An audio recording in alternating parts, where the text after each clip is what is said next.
That was easy.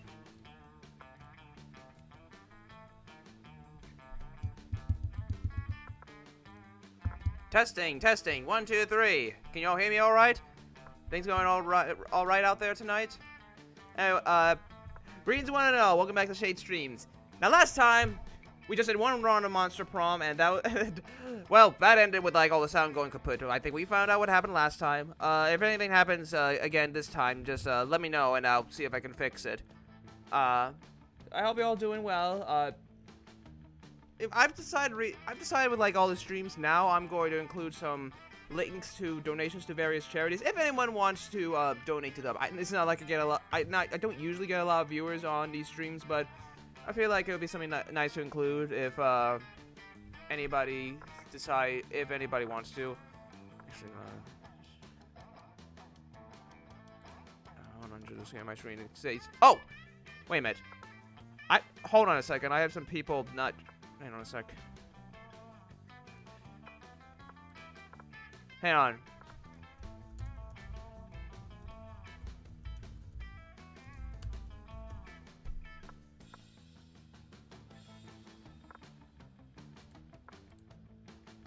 Can you guys hear? Can you two hear me now, Sin and Tophat? No? God damn it. Sound. Let me try something.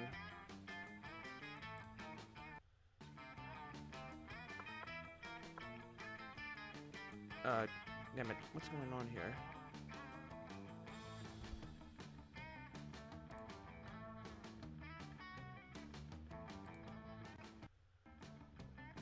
Can you two hear me? Sin and Tophat? God damn it.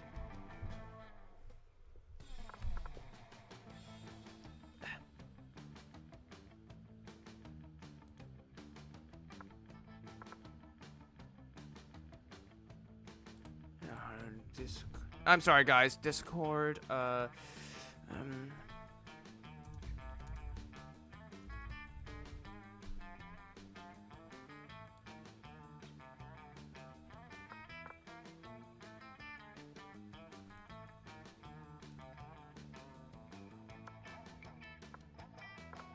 me see,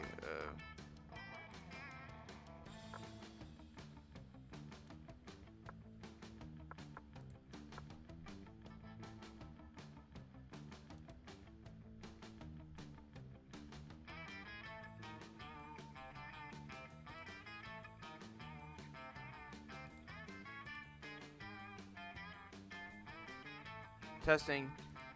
Testing, testing.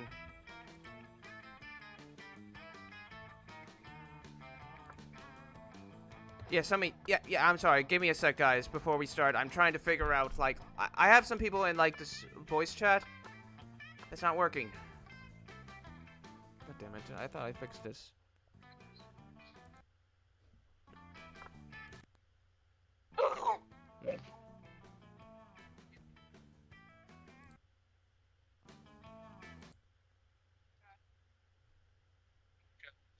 On YouTube. Testing, testing.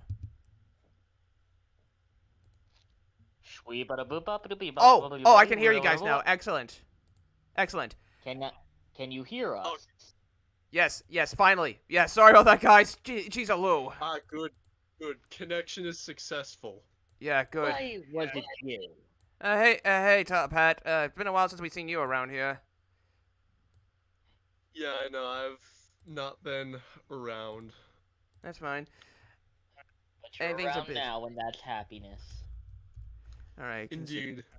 Plus, with the knowledge that there's been a dating scene going on for what is at this point the past couple of weeks, I thought, Just this damn, week. Just this last week and this I do week. not want to miss out on this. Yeah. Yeah. Also, You tried to go for the ghost girl. Also, my dad decided to give me a pipe for roleplay because I sometimes like to pretend I'm smoking a pipe. Oh, Oh nice. god! Epic. That's gonna be beautiful. Thank you. All right, now we can finally Will play. do. I might as well try. I might try multiplayer one of the streams. Let's see. We're gonna go to second term this time. Let's see what happens. PC version, and I don't think it does crossplay. Damn it. Let's do a full game. I spooky high school, the sweetest years of our lives. Again, back then we were young and unafraid, sometimes reckless, sometimes brilliant. I think they're the same thing as the last time. We were a wild journey to discover who we really were. Last time we went with this guy. She looks cute. She looks cute. Let's go with her. You didn't set up the thing for us to watch, dude. Oh yeah. Yeah, the stream isn't here on our end. Let me share screen. There we go. There we go. There we go. Now I can see where I'm going to be voice acting. Let me see. Last time I went with McPutus. I know what to go with this time. Pee pee poo poo. Oh god. McPingus. Got big Gundam? Yeah, not this one. Yeah, we'll go with she. And we are yet to. Shimi, Wumbo. I wonder how far I can fall before I die.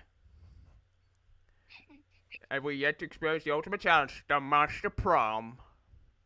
I remember it clearly. 6 weeks were left, and as we were fantasizing about our dream prom dates, we were scrambling to catch the attention of our 8 most charismatic classmates. Oh yeah, we do have 2 new peeps. Scott Howell, 21. A werewolf athlete who compensated for his rather small brain with a stupidly huge heart. Miranda Vanderbilt. A sweet mermaid princess who, as cute as she was, genocidal. Yeah, given what happened last time, this checks out with all the characters. Party guys, aka the one where I tried to woo last time but epically failed. 21. A party ghost with an insatiable hunger for all the wrong things. Yeah, stoner extraordinaire. Damien LeVay. A fearless demon and apparently anime protagonist with his taste of destruction and love of fire. Yeah, that's it. Anime protagonist vibes. Liam de Lioncourt. A hipster vampire whose standoff demeanor hid the fact that he's truly a lovable dork. Zoe Forever? An eldritch cutie who went from endless deity of the dark realms to ultimate fangirl. She looks cute. Maybe I'll try going with her this time. Of course you were gonna go with a tentacle girl. Oh, hush up. I'm not into hentai. Hey, come on, man. We won't judge. Yeah, Lester. we won't. No, that is not my fetish. Galky Leister, Hewlett, Packard, aka Jacksepticeye is a robot, apparently. Oh, so this is the guy Jacksepticeye is voicing. Yeah. Yep. Yeah, I could hear that. I could hear his voice in that sigh. A library computer who had become the sentient robot ready to experience life to its fullest. And Vera Oberlin. A mean, self-made Gorgon with a merciless sense of business. It was clear. It had to be one of them, but who? We only had 6 weeks to choose our prom dates, and even more daunting, we only had 6 weeks to woo them conquer their heart. But as I already said, we were young and afraid, and we were ready to start. Alright, let's see how we can fuck this up this time. This will be fantastic. Welcome to Master Prom's stupidest pop quiz ever! All minds are running, but are run in so many different ways. Worry no more! We're now using our PhD in bullshit to diagnose which kind of deviant sicko you are!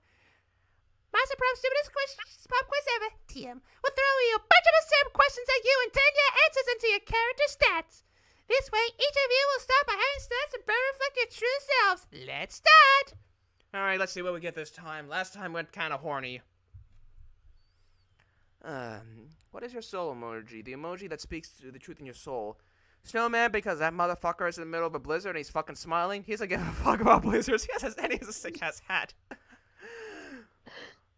Octopus emoji. Best animal on earth. I know 5 mixed drinks, 3 drug cocktails, and about 17 sex positions that involve one or more several octopi. That is not me. I know that much. Caucasian guy with a turban because fuck stereotypes. Honestly, I may be biased, but snowman, cause gotta appreciate the hats. Yeah, I think I'm gonna with that. So bold, so fun, so Top creative. Democracy is just Well, broken. yeah, Yeah, that's naturally. right. Yeah, but that's sadly true. What would the best way Democracy to is just broken America. what would the best way of choosing the leaders of modern society? You put all the candidates in an empty room with a wild grizzly bear. Whoever kills the bear should be a president. If everyone dies, that's obvious. The bear should become a president. I mean, I did have sometimes joked about Bear in the Big Blue House from Bear in the Big Blue House becoming president. I mean, he actually give a damn about us. I mean, we did have a bear fight in World War II, Biotech. Yeah. We create a reality show called America's Next Top President where the candidates compete on all sides of physical and mental challenges. Voter turnout would increase and we return a profit on it. Whoever can play the most heartbreaking violin solo wins. Honestly, the middle option sounds promising because there's money involved. I think we'll go with the first one. If only that means we can weed out some of the swine. We're on a yeah, baby hunt, and chance don't to have think your we don't bear know how to president, weed them out. Oh dear. What would your dream first date? A sweaty and manly wrestling match? A wild party in international waters? Okay, so these are like the original six. An art expedition experimental to give you a seizure, a professional meeting where you charm your date with some astonishing business advice, a lovely walk in the forest after rescuing your date from a dragon, and sexy decompiling?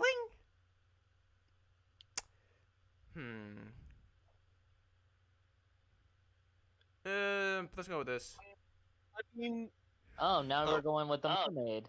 Well, that wasn't my choice, but I'm gonna see if I can go with the Eldrith waifu. The world will end tomorrow. What do we do today? I would panic because that's what real organic people do, and I'm a real organic person. That sounds like Jacksepticeye. I'm just gonna call him Jacksepticeye from now on. I'm not gonna call him by his character name. I feel Oh like yeah, I calling just dibs remembered. You remember who we voiced last time? I think I remember. I voiced Polly. I voiced Damien. I voiced Interdimensional Prince, and I believe I also voiced Liam. I think you're right. Top hat. I think. I'm gonna take dibs on robot because Then- I've heard that my voice is pretty dry in tone. But Oh, are yeah, you Ben? gotta- But gotta are you put Ben off a Stein good robotic? Scottish accent. Who says I need to do accent? Because he's Besides- Jacksepticeye. Jack is Irish. Shrek is Scottish. Oh yeah, fudge. 100 Well- put. Those in the comments throw potatoes at me because I'm uncultured swine. I suppose I'll binge my And favorite they're anime. random selfie people. Favorite anime. They always tell you the world is ending. I'll probably put off on other people's hysteria. I'll always part of this no come also who cares. I'll finish my novel. Whoever comes around the end should know my legacy. After the end should know my legacy. What if I told Let's go you with this that one. the world was gonna end?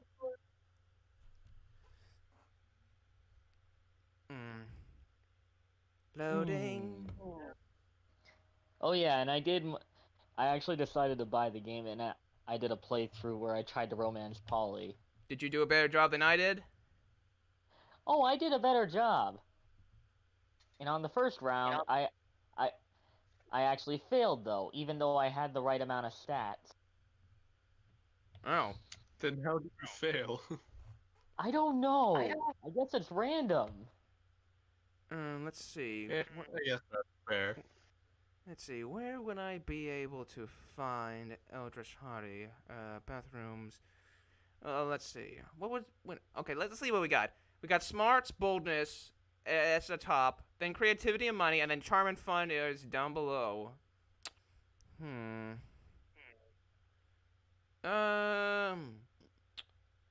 We could try charm. Let's go to the gym. That epic dodgeball match takes place. Everything seems lost, but you deliver an inspirational speech that fuels your team's spirit. What exactly am I? Just like a flame deity, except it's just fire hair? I You can are match- a firebrand. Firebrand? Is that what they're called? Okay. I believe that's what you are called. Alright, thank you. And Leading the to... and the last character you played last time was the embodiment of fear. Oh, okay. Leading to a Interesting. spectacular comeback. You're clearly a natural born leader. You gain 2 charm. Alright, how am I gonna lose my stats this time? You see Miranda and Vera chatting away, their eyes gleaming at the gleam of scheming. Crowd service isn't doing This is nearly... between you man, because you voiced these two. Alright. Crowd service isn't doing nearly as well as I thought it would. Oh, if it isn't McKinga's. Would you like to be a customer? Once upon a time, serfs were only for the rich and famous. And for you, Sin and Speed Halo, serfs are apparently servants. So slaves. Yeah, they are. Serfs are basically like low-tier peasants. Yeah. Low-tier peasant slaves, yes. Like Vera myself. But now, thanks to our app, Crowd Serfs, you, too, can have your very own crowd-funded serf. The app is being generously funded by my royal family who wish for everyone to experience the joys of royalty and get richer off of it. I think our business might be failing because the serfs are simply not of high enough quality to maintain customer interest. The serfs need to have more enthusiasm for their jobs. We need to recruit from the right locations. Don't be upset. There's only one thing being royalty has taught me, and there's definitely more than one, is that you can trick anyone to doing anything as long as you give them the right incentives. But why not start the most easily manipulated in the first place? Mapingas, what do you think? Okay, so one's going with one and one's going with the other. Vera's right. Why not recruit people who want to be bossed around? A leather daddy convention. Miranda has a point. Everyone wants to win. Host an unpaid labor competition with a prize is doing more unpaid labor. You know, I think we're all just going to admit these are all horrible people.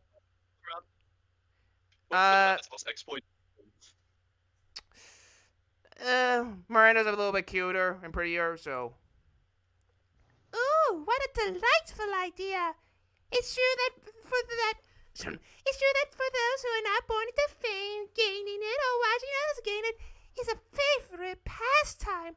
I'll have my press agent advertising as the hottest competition since Monstropolis' next top Terra.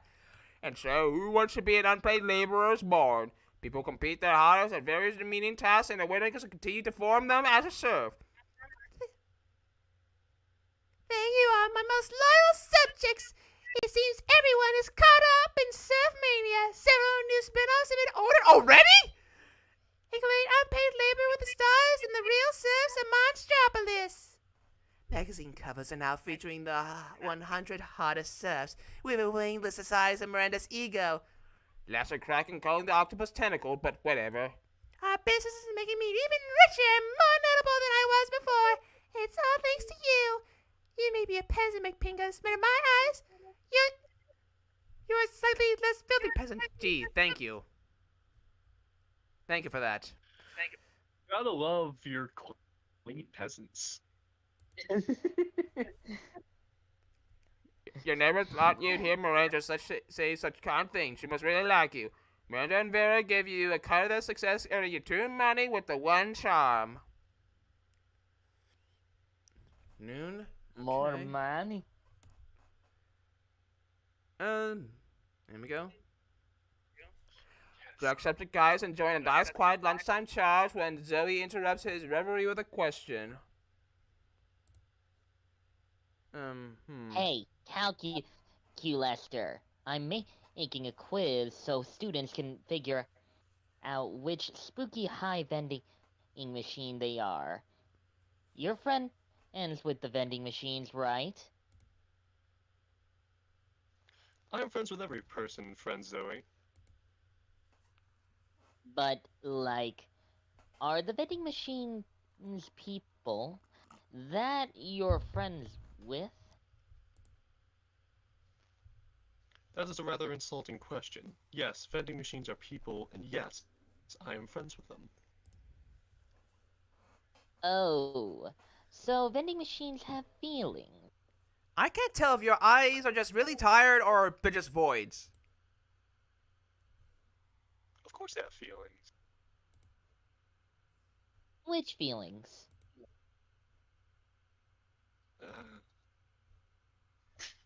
I do not know. I am a terrible friend. Ah, man. Don't be sad. We can figure this out together. For my quiz. But how can we talk to vending machines about their feelings? Wait a minute. I just noticed her hoodie. It's that emoji. Oh god. The grimace emoji. Let's see. Use pure logic calc. Vending machines seem to give away things when you put money into them, so put coins and ask them about their feelings. Just look up the menus online. I love conducting obsessive online research on all my favorite topics, don't you, Zoe? Okay, this one's obviously going more towards her, so let's do it. Did someone say obsessive online research? Sounds like a video essayist.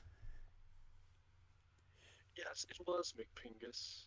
Oh, yes, it was McPingus. Let's do it. Calculate. Lester, pull up the manuals. The manuals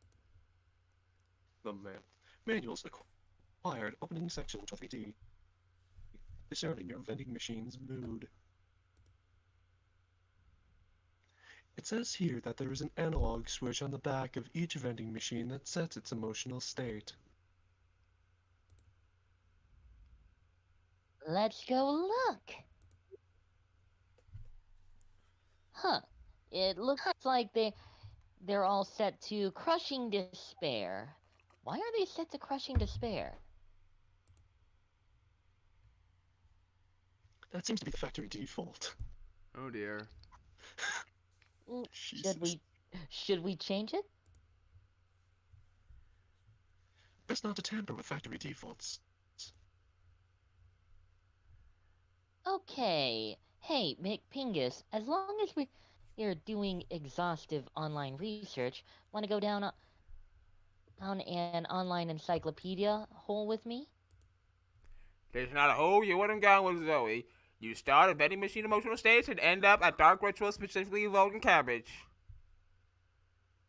Oh So- my. So it seems like second term doesn't seem that much different from the regular game, just like new content added in. More characters and new endings. Yeah, it doesn't seem like there's much of an incentive to go back to do the regular version. Let's see. Fun. I don't. Let's see. Let's see. That It tree seems like looks it pretty seems interesting. like Zoe would go with smarts. It seems like we need another one. Not sure. Smarts and creativity. Is that what it says? I don't know, we kind of have a deficit in fun. I'm actually gonna Yeah, look fun. at the stats. All right. Well, we haven't fucked things up yet. Let's see how long that lasts. We ourselves have a renaissance beat, if you will. Pardon? Something about being Like a that, you know, Renaissance like- man. Yeah, like Renaissance man, you know, like having multiple qualities. Yeah, that makes sense.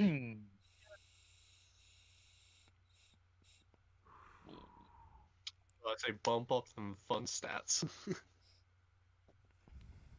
Or we can go to the toilet and speak to the cat girls. Yeah, I wouldn't do that- that right now. Don't go to where she is. Yeah.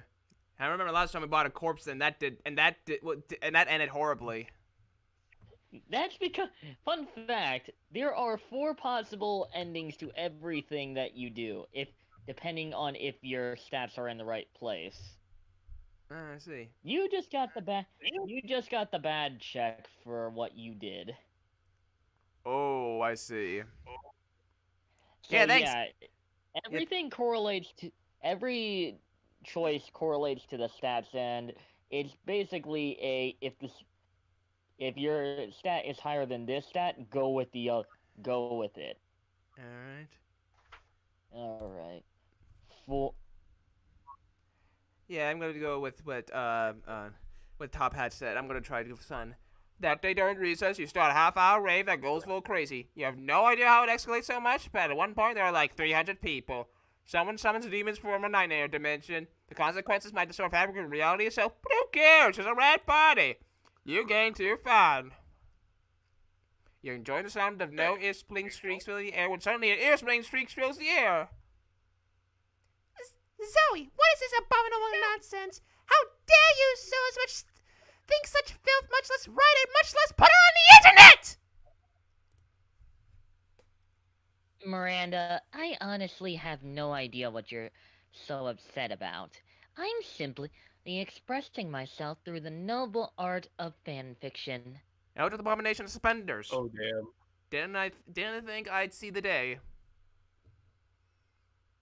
Also, why They look suspenders? pretty cute, not gonna lie. A little bit. Just The why do you artists why do outdo themselves with everything they do in this one. yeah? Just why do you look like you're from the Great Depression with that outfit? I mean, yeah, it does look kind of old-fashioned, but I mean, it can also look cute. A little bit. Speed Halo. When I said Gopnik Gundam, I was talking about the RZG Custom Beam Assault Rifle. Oh, okay. I still know jack about Gundam. Sorry. By writing a story about me, a noble and beautiful mer princess in a forbidden romance with Nash Omahone, the son of the Prime Minister of the Air Kingdom! The Prime Minister, Zoe! I would never date anyone from some socialist nightmarescape with a Prime Minister!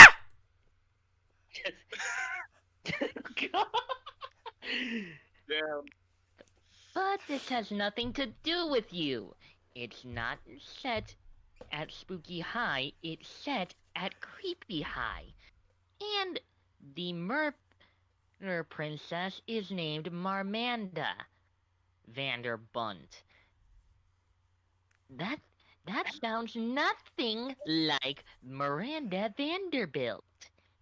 They barely even end with the same 4 letters. Oh dear lord. Speed Halo, that's fine. Yeah. I mean, that's still 2 letters that are right and in the same location. Don't you know the last 4 letters are the most magical important of all the letters in Mermaic culture? Why, I should have had this dribble ripped into shreds with a Lambo knife, the cutlery used by the most scathing of the rulers! See, Miranda, you're nothing like Marmanda. She totally would have gone with the slander spoon. I simply cannot stand by while my friend, classmate, and inferior publishes such air people sympathizer nonsense! Oh dear, this is getting ugly. Oh, that it already is. Better step in and help a lady out. Which lady, Lo? It's up to you. Leave Zoe alone, Miranda. Don't you see she's done you a huge favor by exposing the treachery of Marmanda Vanderbunt? You need to go destroy Marmanda, not Zoe.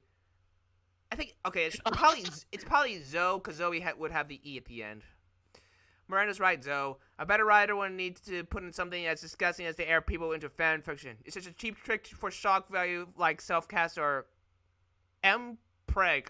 Oh, God. I am back. Okay, yeah, I'm going with this one because it goes with Zoe. So bold. McPingus is right, Miranda. Haven't you ever heard of the phrase, "Don't shoot the messenger"? Oh, certainly, yes, loads of times! That's what all my daddy's messengers say right before he shoots them! But of course, Zoe is merely a classmate and subject acting in this case as a messenger, so killing her would be inappropriate and not covered by Daddy's insurance. So, tell me more about this devious Marmanda person and her relationship with Nash Omahone.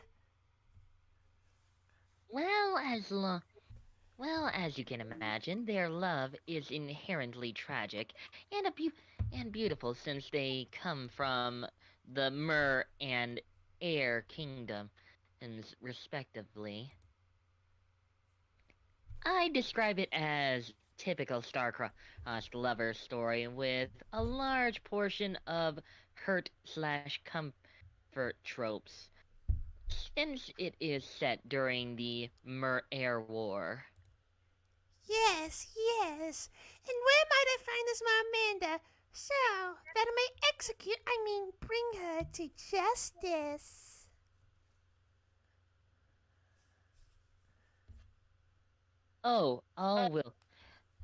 all the usual places, ff.net, AO4, I mean, she's definitely real, and probably hiding from you somewhere far, far away. Like a desert. Anyway, where won't you interrupt my fic writing? Thanks for that, McPingus. Marmanda Vanderbun may be an extremely thinly veiled stand-in for Miranda, but she's my extremely thin veiled stand-in for Miranda. I'm excited to continue her romantic adventures, and I hope you'll join me. By joiner, Zoe means read her fic, which you now realize when she sends you a link and reminders to review. But hey, she started sharing something she loves with you. Plus 2 creativity and 1 charm. This is going Okay, so you're definitely wanting to do creativity and charm, I'm guessing. Creativity, charm, and maybe smarts that maybe, I don't know. And you definitely want to keep on getting hearts from her, so always pick the times when you see her at lunch. Right. This is going surprisingly okay so far. Why do I have a feeling things are gonna fuck up soon? Just don't fuck up the skill checks. Yep. That day while rehearsing for a class play, it's as if the muses themselves have descended you figurative oral. No. Your performance is intense and inspiring. It will be remembered for generations, which is pretty rad by high school play standards. Okay, this is high school, yet everybody is like 19 or older. I don't get it. Yeah, it should be like college level stuff. Yeah. Or maybe it's an excuse to have high schoolers without going into like the discussions of like being too young or too old or that kind of stuff. I don't know. Maybe. You're living your spookiest life when you hear the giggling of an eldritch cutie pie met by the snorting of an angry prince of hell. Oh, those are good costumes. I'm not saying that that's definitely how you lost your horn. I'm just saying that's one of my headcanons for it. I don't usually have headcanons, I'll be honest. Usually I think the only headcanons... I love that outfit she's wearing. That is adorable. Yeah. I think the only... Yeah, that looks great. I think the only headcanons I've had is like, Barry's Pokemon being bigger. Like, Drapion and Needleking should not be shorter than me. I refuse to believe that. Like, a lot of Pokemon are too short. And then the only other headcanon I have is that Claude from Fire Emblem Three Houses is bi, but I think those are the only headcanons I have. Anything else? Nah. I'm not sure if you two have any headcanons of your own. Yeah, I probably do, but I can't think of them right now. Me too, but not right now. Yeah. Most of the headcanons I hear are shipping, but that's it, or sexuality, but that's it. Oh my. Headcanon? Yeah, how I imagine you lost it in my mind when I think of all the cool adventures everyone at Spooky High must have gone on before I joined you as a regular girl. Regular girls don't come and ask me if I nobly sacrificed my horn for the cover, and because I'm secretly horny for hope. Okay, but I also have an Spooky High Seas AU where the whole school is a pirate ship, and you lost your horn and to a bad case of scurvy. What? Fuck scurvy! If I was a pirate, I'd only get the coolest, most dangerous diseases. I also wrote a human high AU where Oh dear. where you're not missing your horn at all.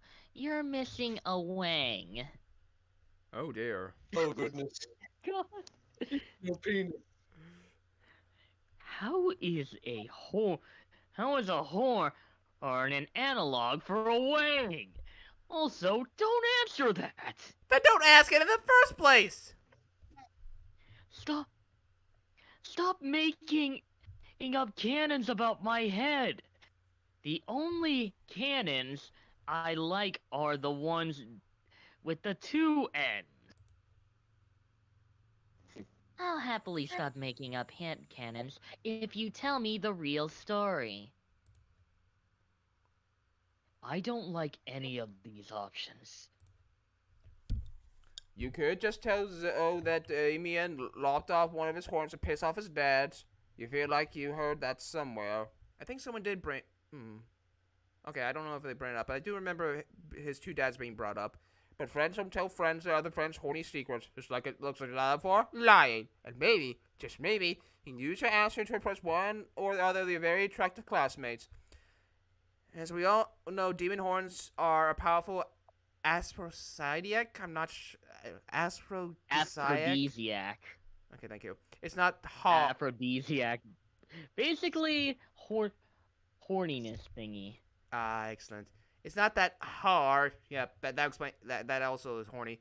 To imagine how Damien lost his wink. Who gives a fuck about how Damien lost his horn? You should see what the other guy lost. It was most things.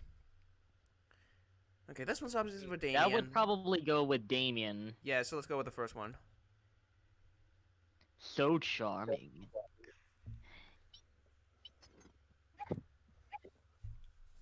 This is going to be the best ultra-realistic spooky high fanfic ever. Everyone else in the fandom will be so jealous that I actually got the dirt. Are you talking about the Monster High Monster Prom fans? I almost said Monster High. Those are two completely different things. This is a lot more horny than Monster High. Oh god. Yeah, I was gonna say this is less kids friendly. My sister actually used to make do the custom dolls on Monster High stuff. She doesn't do it that much nowadays, but she was pretty good at it.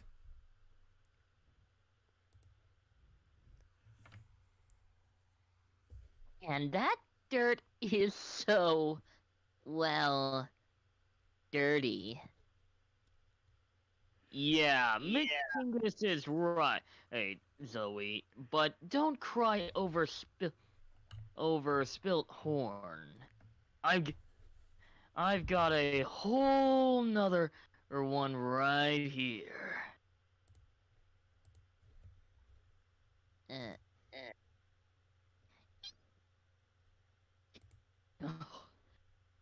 OMG! McPingus, I can't believe you know all of Damien's secrets.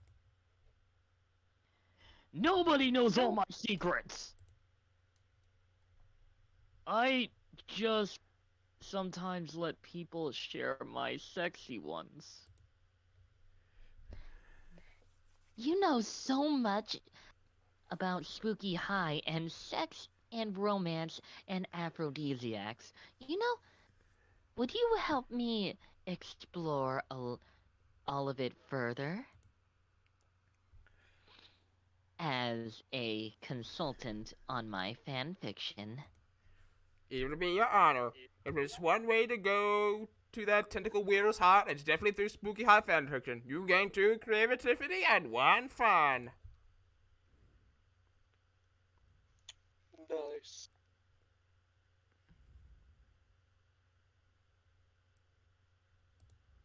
This is going to work.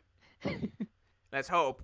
Oh, here's a kiss the cook. I missed that. You found Liam bending over his burrito with intense concentration. He's obviously taking a food pic for a moment, Graham. He channels the silent energy of the moon. Zoe is right behind him, peeking over his shoulder and giggling. She channels the giggling energy of the moon. Liam, this pic is all wrong. Tell the burrito to smile with its eyes and make its cheese look less melty. And add a filter. Filter more. Filter again. Well, I'll do this guy. Why must I constantly be disturbed with the take? God, I messed that up. Ugh, why must I constantly be disturbed while taking my refined food pics? No one understands my superior sense of frame. Maybe because that's my phone you're using. A fair point, but my phone is charging. What am I supposed to do with this food in the cafeteria at lunchtime? Eat it? I think not. You purple dork. I'm just saying that if you wanted to reach true levels of Tex Max beauty, you should add this sticker of Jimin to your food pic. Nothing says a good taste is like pasting the face of a K-pop superstar next to high school burrito. Oh, speaking of K-pop stars, I remember seeing something online. Apparently, there's like a movie in the works with like a K-pop boy band getting stuck in Texas, and the Texans and the K-pop stars have to learn to respect each other. And somebody says this is literally just Cars. That Oh god, cars, but K-pop. Yeah, and with that Rebel plot just Wilson, I sounds think. terrible on an objective level. Yeah.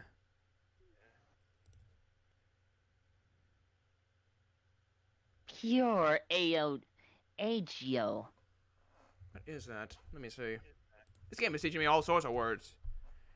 Donating a Korean cultural style that emphasizes the quality of cuteness. Oh, okay. Interesting. Good to know. For a moment, all three of you just admire the Jinmin sticker. Liam shakes it off and regains his composure. Let's agree to disagree, timeless horror. Or let's put Jimin in your dumb food pic.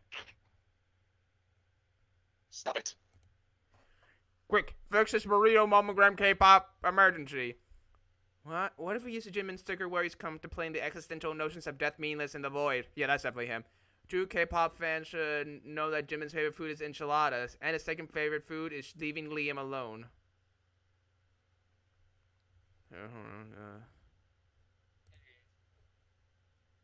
Oh, that one. Oh, that actually. Right. Liam actually preferred that one more. Okay. What? OMG, I'm so glad you told me. How could I have missed this on the forums? Joe starts blogging an earnest warning to all the other K-pop fans on the internet and leaves Liam alone. This gets her into a bit of a fandom trouble because the diehard Jimin fans all that know that Jimin's favorite food is papayas and his second favorite food is being sexy. Sometimes I wonder if they just. Sometimes I just wonder if they just like throw darts at the wall just for some of this humor. Because Sexiness is the best food. Yeah. You think you see Liam smile just a tiny bit for a single second, but he could have just been licking the thing. He takes his food pic, it gets no faves on moment gram, and that's just the way Liam likes it.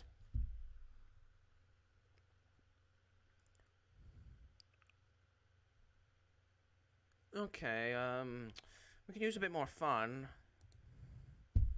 That day during recess, you start a half-hour rave that goes full crazy. Everything is fine until one or small magical Latino cat asks what you think you're doing.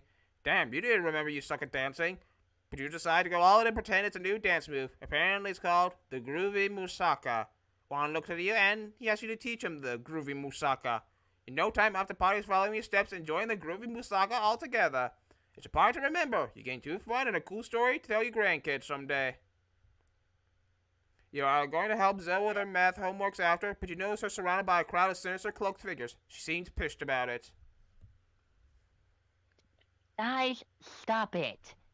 I don't want any dead goats. I'm at school. We understand you perfectly, Lord Zugord. This is a test. We must bring you even more dead goats to satisfy your dark hunger. What? No! That's the opposite of what I said. And I don't go by Zagord anymore. I'm Zoe. Ooh, okay?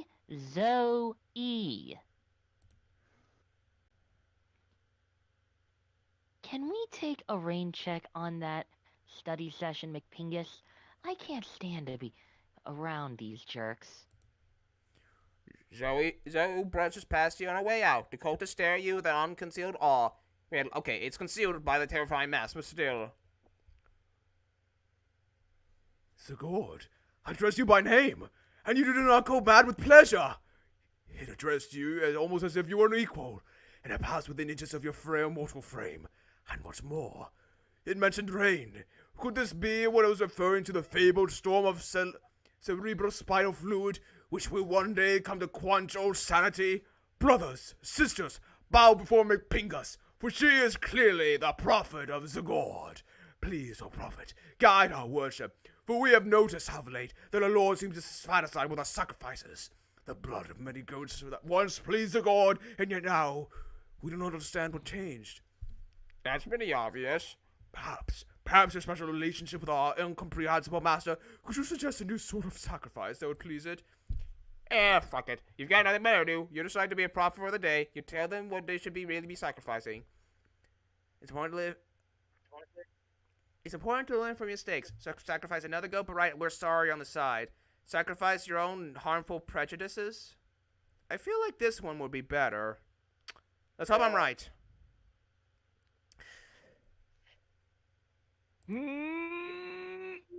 So creative. But our harmful prejudices are precious to us. The how we remain unreliably unpleasant, the better to unplease the god. Maybe that's how it was with Sigurd, you explain. But Zeus had an entirely different set of standards that doesn't involve being a bigot. Ah, your wisdom truly is subtle and deep. Very well. Bring out the prejudices. One of the cultists steps forward with a steel branded box stained with blood and scorched by fire. You're not sure what's inside, but it smells pretty racist. Now, Oh god. now, bring up that vat of acid we always carry around. Where are you keeping all this stuff? Those rolls will be really roomy. Now dissolve the prejudices in acid. Go on, do it. The box dissolves with the sound of 1,000 grandmothers disapproving of your gender identity. Ah, damn. I was gonna say it was Gabriel Iglesias' gift basket. Oh my god. Oh god. Ugh! We are suddenly unprotected from new and radical ideas. These revelations are flooding in. Could it be we have been jerks? Alas! It is true. It is true that our Lord demands from us further sacrifice. It's the greatest sacrifice of all. We must sacrifice the past. The names of God is gone, perished with a dark timeline that gave it birth. Here and now, we rededicate ourselves to a new cult, the cult of Zoe. Wow, that worked way better than you expected. Maybe you can dissolve the prejudices of the bigots and acid too. Or maybe you can dissolve the bigots and acid. Either way, you gain 2 charm and 1 boldness. Okay. This is the good ending. Yeah, it seems to Good be. boy. Let's see.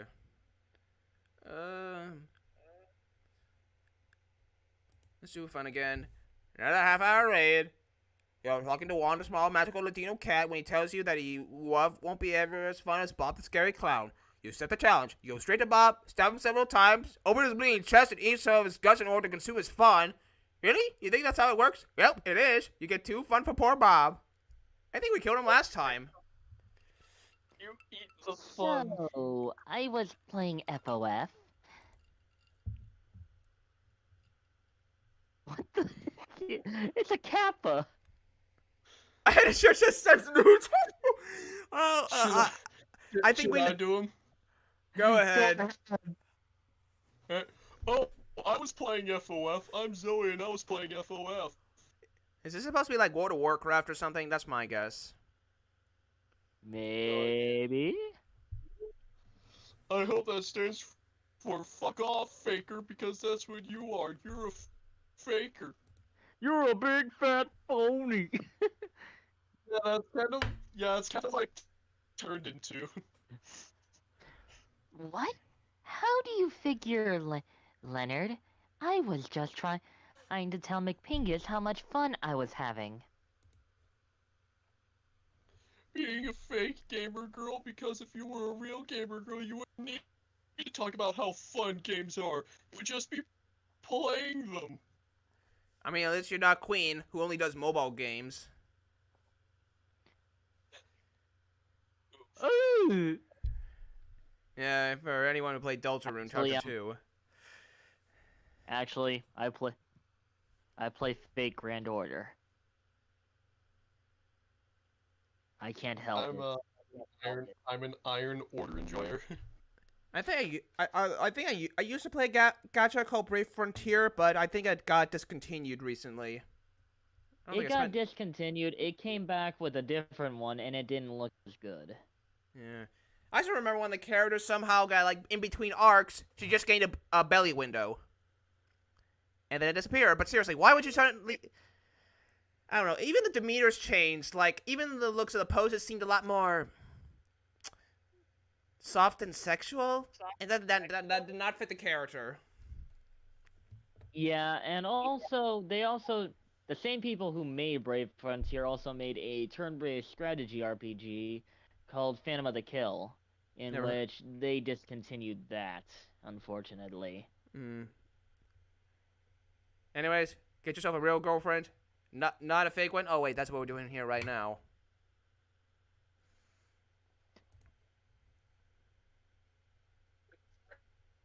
Fans go around shoving their fanness in people's faces.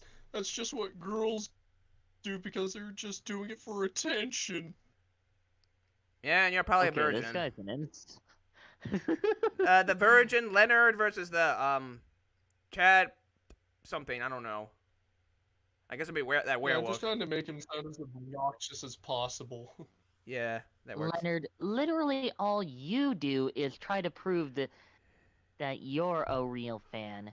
You're the one who interrupted this perfectly normal conversation. I wonder if it's possible to romance Leonard. I feel like there is. Let's not. Yeah. Fake conversation. Leonard. Fake Leonard. No, wait. Real Leonard. Girls are the fake ones. Why do I feel like he'd be making anti-SJW videos online? Why do I get that feeling? He does kind of have that vibe. He does sort of have the neckbeard look. Yeah, remember when I used to be part of it? I remember when I used to be part of, watch a lot of those videos. I don't look back at those times fondly. I hate it. Yeah, we all have those cringe phases. I hate SJWs, but I ain't going that far. Yeah. So, you're saying there are no real gamer girls? I thought I met one once. She was like all the other girls, right up until she was. When the bitch friend-zoned me and went and dated some asshole Chad Cabra. Oh! Chupacabras, Chad Cabra. Chad Cabra. So you are the, okay, so now we have it. A Virgin Leonard, Chad Cabra. Wait, how did that have anything to do with her interest in gaming? Borzo, she's new enough to this whole being a high school girl thing that she has no idea that there is no reasoning with the Leonards of the world. Not to be a white knight or anything, but you really should step in and find a way to distract Leonard so you and Zoe can discuss absolutely gender-neutral topics like gaming and peace. Distract Leonard by finally creating the perfect real gamer girl profile on Twitter. Tell Leonard you heard someone saying there's no wrong way to play video games.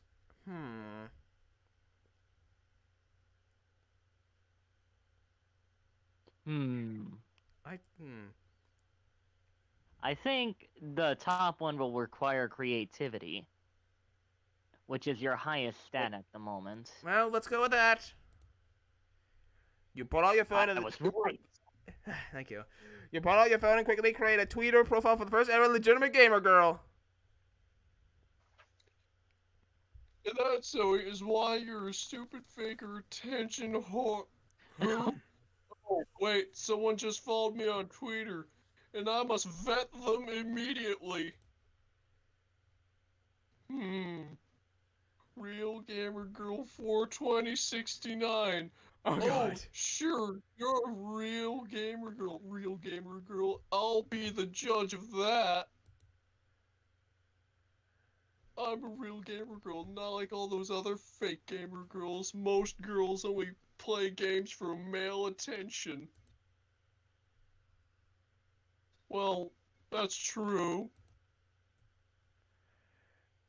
Like, having things explained to me at great length by nice guys, regardless of the depth of my own knowledge and experience on the subject.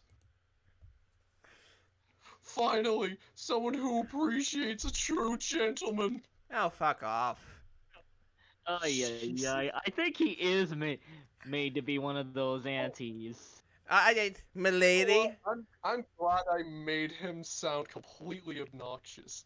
Dislikes, criticism of the patriarchy, coming up with rebuttals rather than immediately agreeing with anyone pointing out my flaws. Now this. Oh my god, he actually said milady!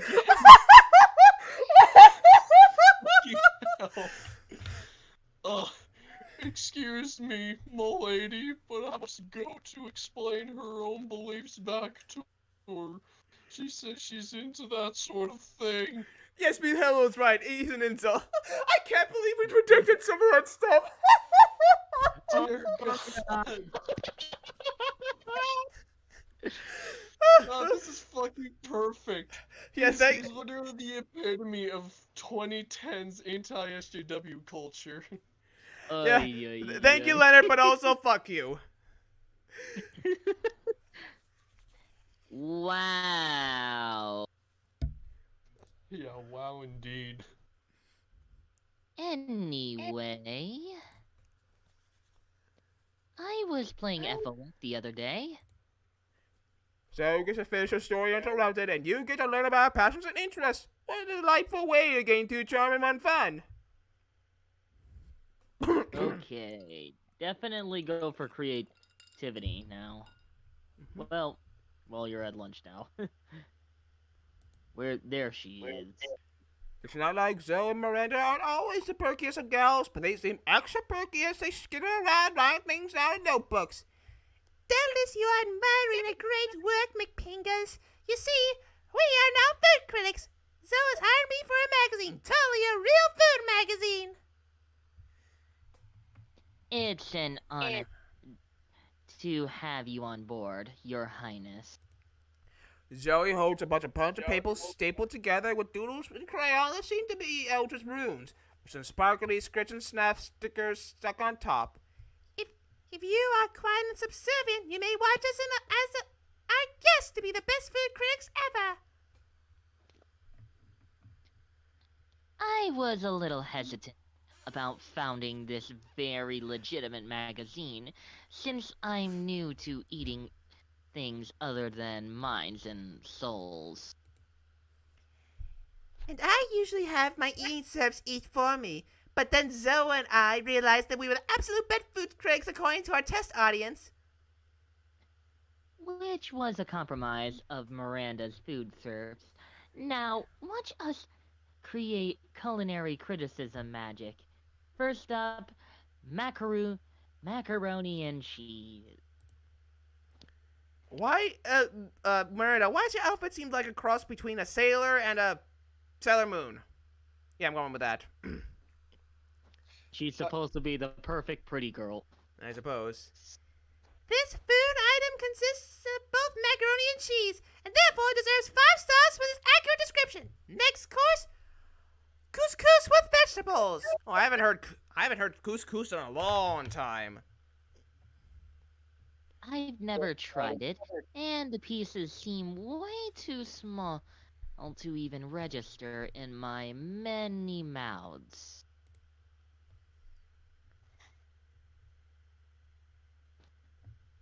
Oh, yeah. I won't try it either, but the name sounds very, very fancy, so 5 stars. Here is this microwave.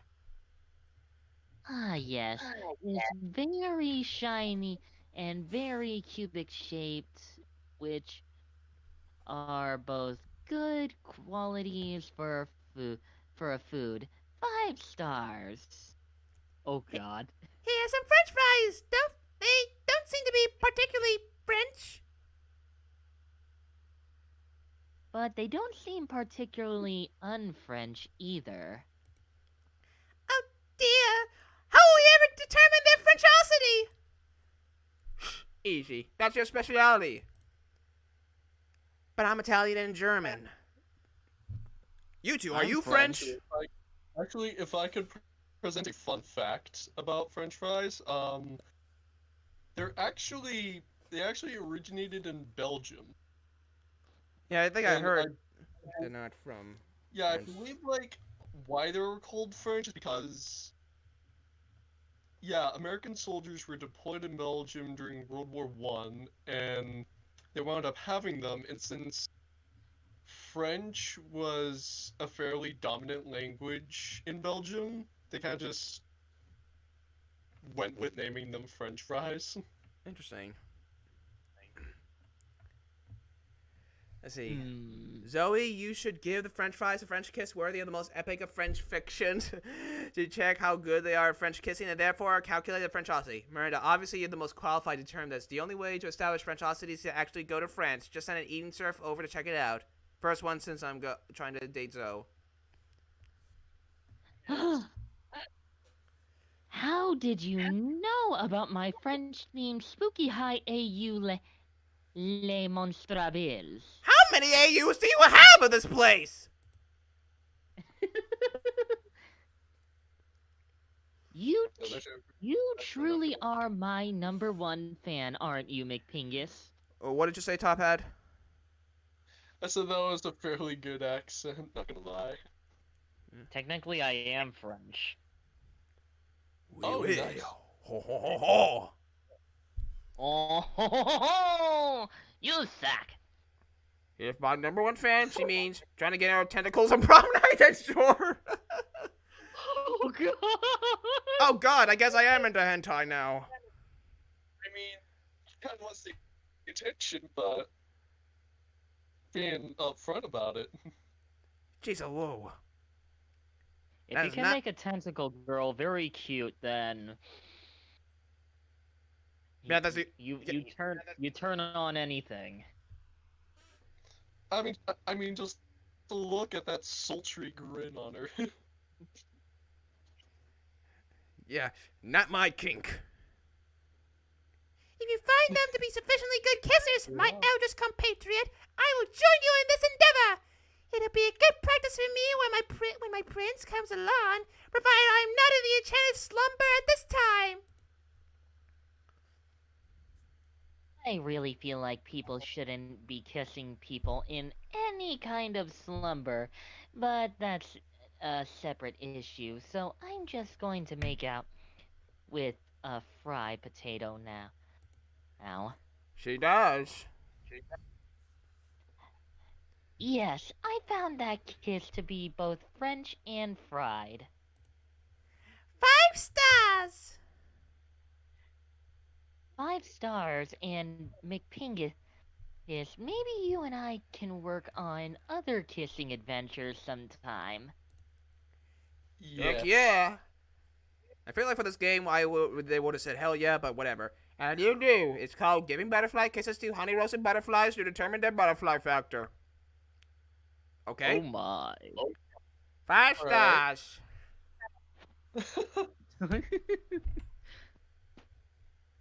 Just roll with it. Rolling, Um, rolling. Let's see. Let's do. Which one's creativity? Okay, over here. That day while rehearsing for the class play, you do a terrific job at acting. You act so hard that some of your classmates in the audience throw roses at you. 7 roses to be exact. Damn. Roses aren't a valid currency or stat in this game. Anyways, you should go and check your converter app to see if this could translate to something a bit more useful. It seems several roses equals 2 creativity points. Sweet! You spot Zoe and say hello. She seems to be in a pretty good mood. Hey, McPingus. Sorry about running on you before. I was just overwhelmed by that cult stuff. Speaking of them, they've actually been a lot better lately. They're still pretty clueless, but at least they haven't given me any more dead animals. I wonder what's gotten into them. Well, better not to mess with success. Anyway, I gotta go study for my fiancé's midterms. Later. And that's finance. What would ambush finance Yeah, I even was gonna say, be? oh, it's fine. Yeah, whoops. Zoe well. leaves. Uh-oh. You notice her coat is peeking around the corner. When she's gone, they shiftily approach you. Hey, Mick Pingus. Praise be to you for your unholy wisdom and stuff. We were just wondering, did Zoe say anything about us? Does she like all the dead goats we're not giving her? Are we using the right pronouns? We all love her so much, and we want to make sure she's as happy or unhappy or ruthlessly insane as she can possibly be. I love her the most of all. Who said that? Whoever you are, you can't possibly love her more than I do. I'm the one standing at the front. I was standing in the front last time. We all look the same because we're all wearing masks. I mean, technically the one in front has more details than the others. Semantics. Silence! You can't silence me. You're not my grandmaster. Well, someone is right. I mean, we have a grandmaster, don't we? What kind of cult would we without a grandmaster? We don't, do we? Oh, that won't do. Please, McKingmas. Grace us with your wisdom. How should we choose a grandmaster? You need to learn to think like your mistress. Become a high school student for a day and the answer will be obvious to you. The title grandmaster should go to whoever can compose the best song to sing to Zoe every morning as she is a new episode of her life. I feel like the first one would be better because the second one would be just the coldest gainer in our way. Hmm. Yeah, let's go with the first one. Not so fun. Oh, shit. Become a high school student. But that would be incredibly... No. If this is what Zoe Prophet suggests, then it must be done. Comrades, bring forth the 1,000 needles. Wait, needles? It's Zoe's will that we become a high school student. Let the union of flesh begin. No, it's not gonna... Oh, yeah, you cannot look away as the coldest two their pale flesh together. Oh, hey, McKingus, do you have a pencil sharpener? Mine... Oh, what are they doing now? We are high school students. Scream that mutilated cultist in USM. We care about good grades and the status of facial skin. You think you got You think you got a good batch of cultists, and then they go, oh, and so their bodies to each other to become a high school student every time. At least that's not the human centipede. Oh God. I do not please, Mistress, moans the quivering amalgam of flesh and bone. Of course I'm not pleased. This is so embarrassing. You're the worst cultists ever. Joe storms off. Looks like you're the worst prophet ever. You lose 2 charm or 2 fun. Goddammit. Now you gotta work on those. You gotta work on that charm again. Gotta fix that. Epic dodgeball fight takes place. Many people fall during the battle. You can't take any more, so you valiantly go straight to the other team's leader and start negotiating for a truce. After hours of intense diplomacy, you commit to do an agreement. What an unexpected twist! You gain 10 righteousness, but this game is run so many ways that you would be lucky if you could do anything with that, and plus 2 charm. You get 10 righteousness. Like there's anything righteous in this game. And the next round, you find yourself on a team with Zoe, Miranda, Dahlia, and an amalgam of fungus and further calls itself Violet and Tate. You're losing. Oh, hello, Miss Oni. I can't. I'll stop all these dodgeballs with my face! Yes, good. Stand in front of me so that nothing ruins my expertly coiffed hair. Enzo, go over there and, I don't know, eat their brains or something. No can do, friendo. Too busy laughing at this failure and imagining everybody naked. Plus, my popcorn's almost ready. Oh, God. Oh, that's what the bean is? This mushroom thing? Oh, What is that even supposed to be, a Sasquatch? I don't know, but I The- can handle this person if y'all are fine with it. Sure. Go ahead. No, you're doing this all wrong. You can see so clearly what this team's problem. Oh wait, Violet and Tate. Okay, I'm guessing this is Violet and that's Tate. That's my guess. Is it that we're bad at dodgeball? Of course not. It's that you're bad at relationship. It's so obvious. Dahlia has the perfect sports body, but no understanding of tactics. Oh, tactics you right in the mouth! Miranda's a natural leader, but her frail figure makes her team athletics. I wear my brittle bones with pride as proof of noble inbreeding. Oh god! That doesn't help anything! Fish Habsburg. Well, good job for But- not fucking your siblings. But if they were to fuse into a single being, they would be unstoppable. You know, you may have a point. Princess Muscles, will you join our brawl with my brains? Sure, I can do that. I think I saw it on TV once. Time seems to Oh freeze god, as are we good? Dahlia and Yes. Miranda spontaneously burst into dance. They gyrate, sashay, and pirouette towards each other until Dahlia picks up Miranda and puts her on her shoulders. It's just as we thought. The power of the love has made them unstoppable on the dodgeball court. They are obliterating the competition with a combination of keen strategic insight and raw muscularity. 1, 2, draw, banner, but can't look away. Yes, love really does conquer. Uh-oh. Hey, guys, the game is over. We won. You can stop subjugating the other team now. Oh god. I mean it. Hey, stop establishing a police state and ruling it with an iron fist. That's not what the gym is for.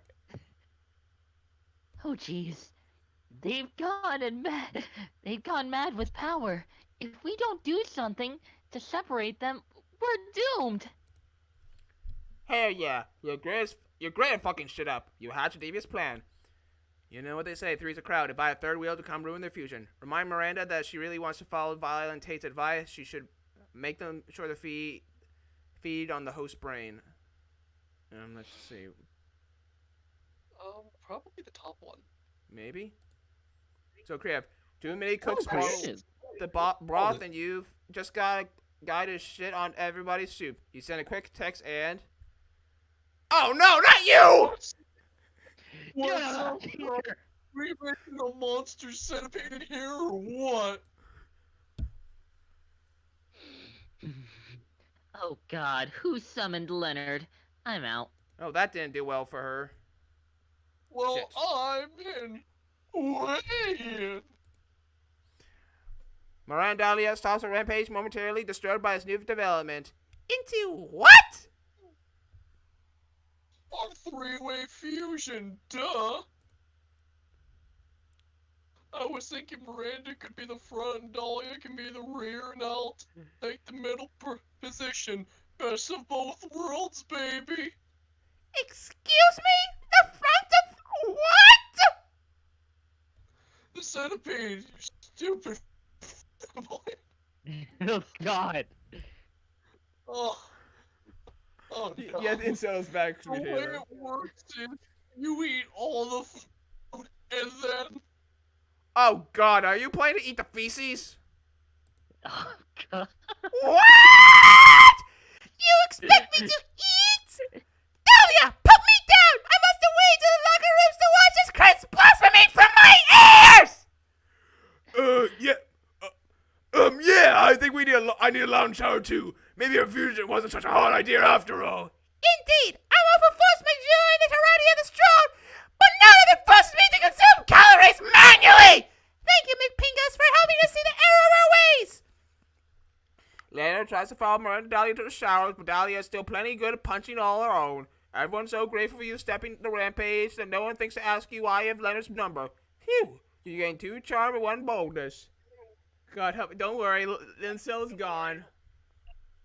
Well, at least you regained your charm. Yeah.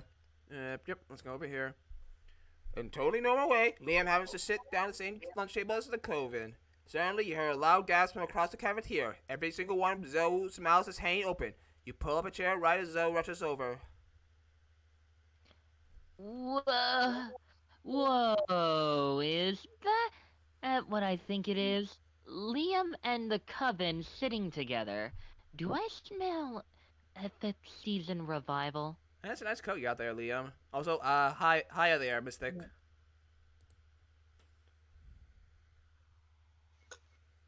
I think you were voicing Liam this time. Yeah, I know. I was just taking a sip of tea to clear my throat. Fair. Drop it. By the way, there are only 3 seasons: fall, winter, and eternal contemplation of the void. OMG, this is totally the classic return of the long-lost ally to save the world once again. Or maybe there's still some fire between Liam and Joy. Do you know anything about boundaries? Not really. Listen, you. And I believe you voiced Miss Vicky. Yeah. Listen, you. We're no longer allies, but that doesn't mean we can't sit at the same table or anything. It is literally just a lunch table. Just a flat piece of wood with 4 legs. It means nothing. Quick, use your boundless compassion and wisdom to mediate this minor dispute between your friends. That's exactly what someone would say if they were hiding secret, double-crossing mid-season, reveal alliance, romance. Okay, this is definitely it. I think we're missing the real chemistry here. The lunch table is giving furious fuck me eyes to the cafeteria floor. Oh.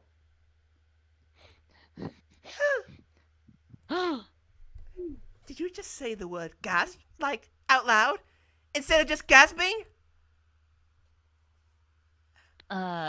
Sorry. I'm still getting used to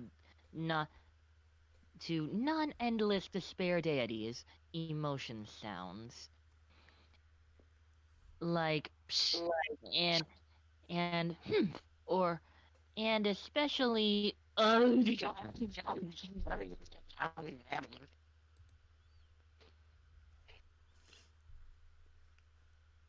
But you're totally right. This is obviously a ploy to keep me off the scent. Holy moly, I can't wait for this season.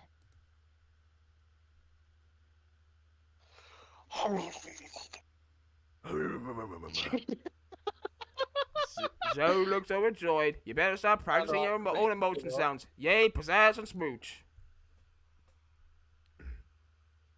Yeah, I said it was going to take an hour. It's been 80 minutes. Let me see. Let's work out fun. Oh, okay. Give me all your money. Ah, you missed me and my shit, huh? Worry no more. All is just give me yours and you can have the money. Not me, though. High school. Technically, you can romance her, but Yeah. we don't want to, and we don't want to use the gift that keeps giving. Which one was this? Oh, yeah. Don't. You remember what happened last time? I think it was just a corpse. What happened? It took away a lot of his Oh, this stats one. and replaced it with others. Oh, yeah. Oh shit. Sexy Latin The accent. pain looks tempting. Erotic fanfic. Maybe You she get didn't erotic like that. Yeah, she'd probably be into that. Maybe. Yeah, who would want to save money for their college fund? We could spend it on weird stuff that's mostly useless. That's the spirit, champ. Perfect. Well, my player just has a lot more energy than the last one. Let's get fun.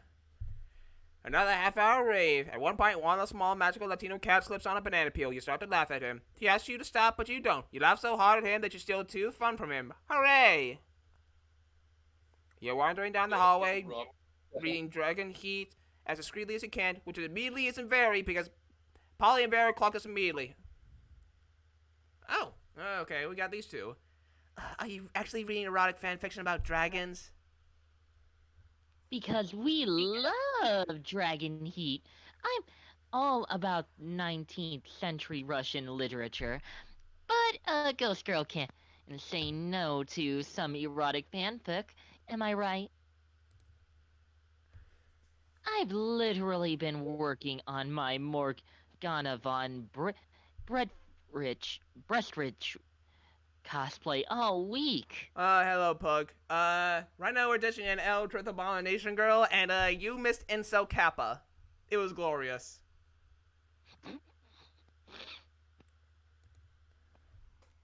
Don't worry about why. Speak for yourself, Polly. I've never.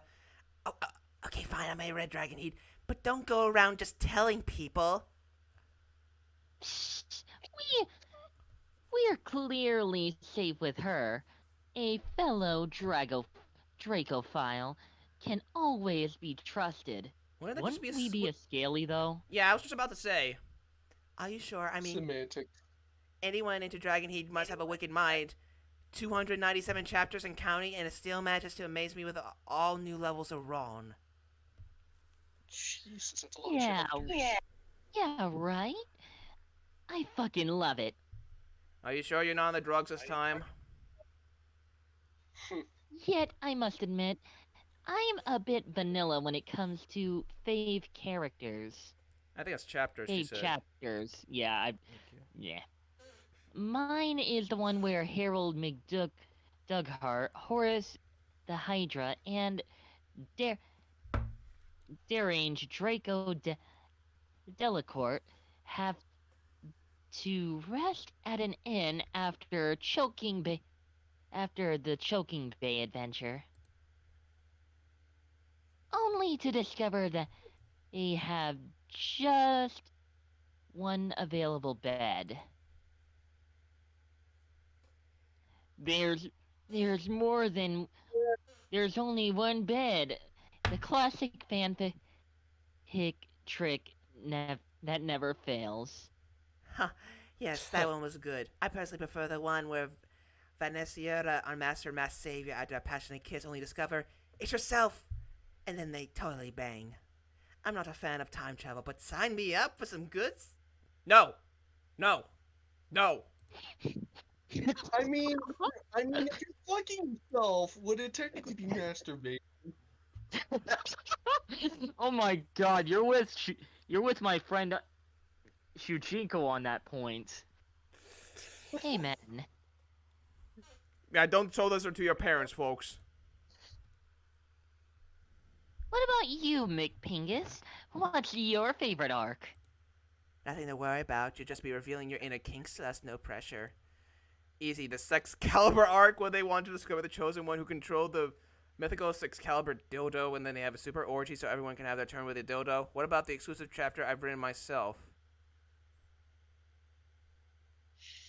I feel like they wouldn't like this one. Not Oh! so fun. Oh god, Oh, that didn't work shit. at all! Oh, no. the Sexcalibur arc.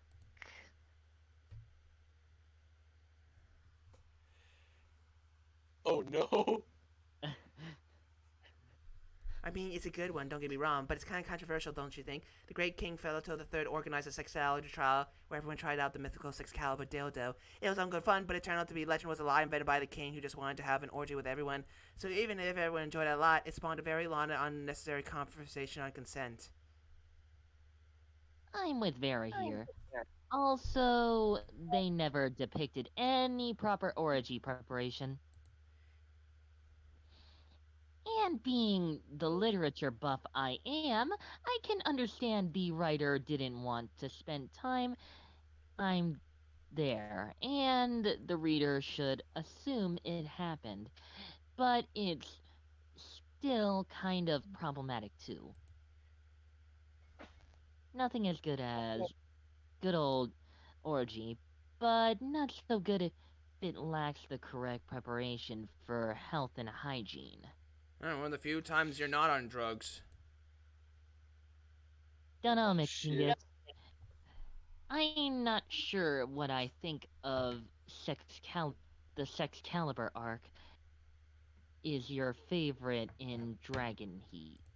We can assume she just wanted to play cool and edgy to impress us, and she failed. Yeah, boo. Yeah, boo. Don't go all try-hard on us. There's nothing as sexy as being yourself. Take that to note, audience. Agree. And so did Neve. Well, you failed that one. Kind of difficult not to try too hard when romancing them, since it's technically a dating sim. Still, you lose 2 charm and 1 boldness. Damn it. Well, you still have the right stats, though, for Right, but what still, you need. I'm not messing up as much, so there's that. Oh, we get to bring in Jacksepticeye again. Oh boy, yes. You sit down with Zoe and Calculaster. Zoe seems to have brought some fresh sanity today.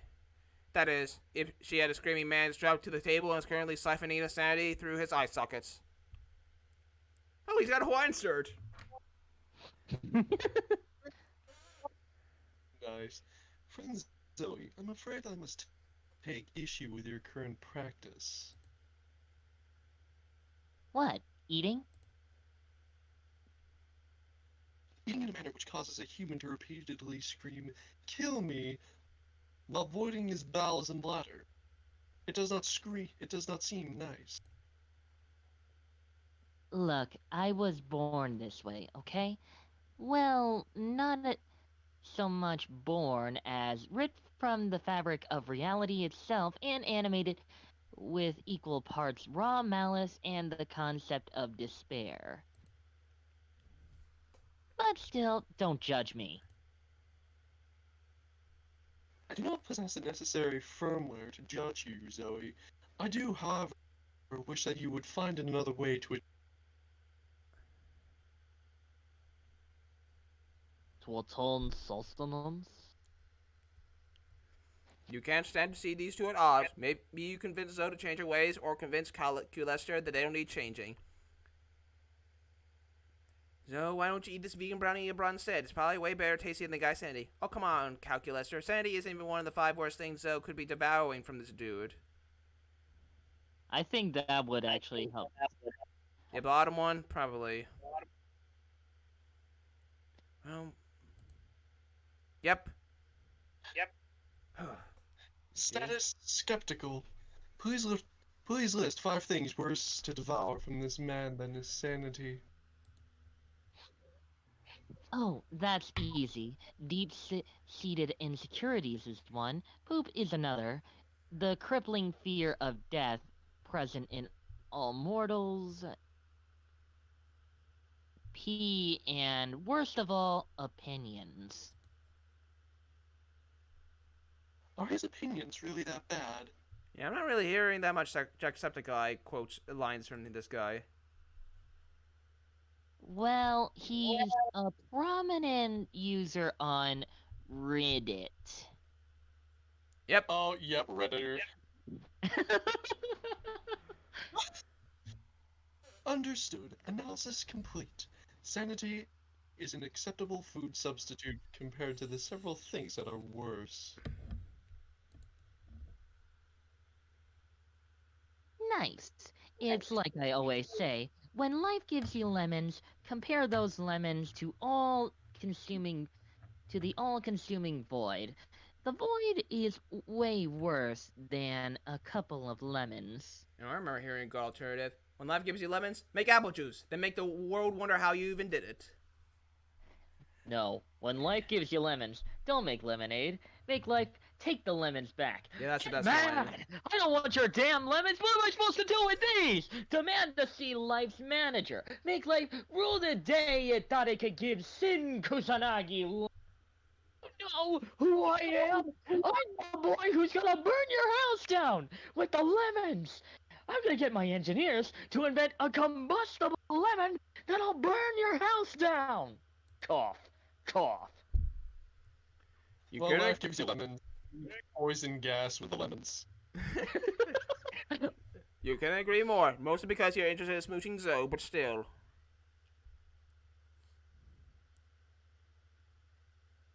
Wow, the narrator's just calling you out at this point. Mm-hmm. Gotta love self-aware narrators. Alright. That day, an epic dodgeball match takes place. The match is so intense that both teams are so into it that you decide to raise the stakes by betting part of your charm against part of the team leader's other charm. That commitment makes your whole team and their spirit is fueled by determination. Finally, you win and take 2 charms for the other team's leader. She's now a bit less fabulous. Later, you carry around your precious dragon heat when you spot my Miranda and Damien. Oh, you are now being put into the dragon heat ending. Okay. Wait, what? Because you bought that, now you're actually stuck with dragon heat now. Oh dear. Wow! Uh-oh. Dragon Heat, I love it! Also, you may not know a bit about Damien just by looking at him, but it turns out that he, too, is a hopeless romantic at heart. Are we reading the same series? I'm in it for the dragon doing Dragon on. Dragon Dong Miri. Nothing so bad, yet so good as a billionaire dinosaur made me gay. Damien, you're being utterly they're foul. Don't profane the deep emotional connection between Harold McDonhart and Godiva Galentina.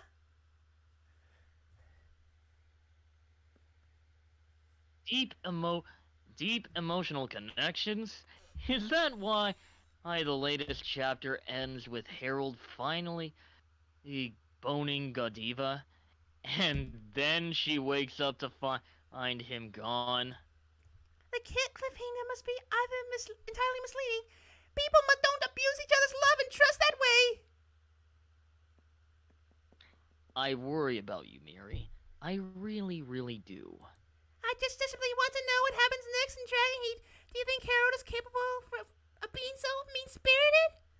True art imitates life. Let's look at Damien's sexy messages to see what he's capable of, shall we? Harold may or may not be a scoundrel, but love is alive and well. Let me take both of you on the greatest 3-way first date ever to prove it. I don't like either of these answers. I don't know. Okay, hold on. True. Okay. One takes charm, the other takes creativity, and your stats are even. So this is a win. This could either be a win-win situation. I'll take the first Top one. one takes creativity. Not so creative.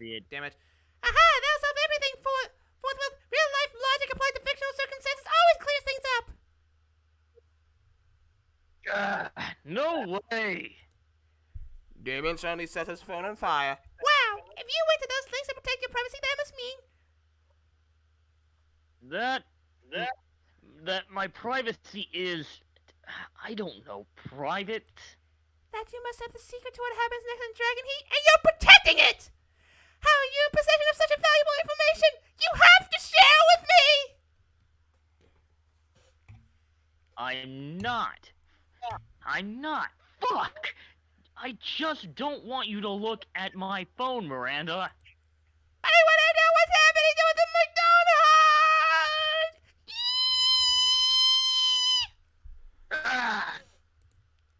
Awesome. Now everyone's screaming no one's happy. Great move, genius. You lose 2 smarts and 1 charm. Oh dang. Well, I was afraid we were going to start fucking up. But it was so perfect. Let's keep on trying to get our charm up. Yeah. Epic dodgeball match. The match is as important as the human interactions within it. You're at your peak when you decide to go for the overkill wink at one of your teammates. He's totally mesmerized. It's the most epic wink ever. Damn, you know how to win people's hearts. You gain 2 charm.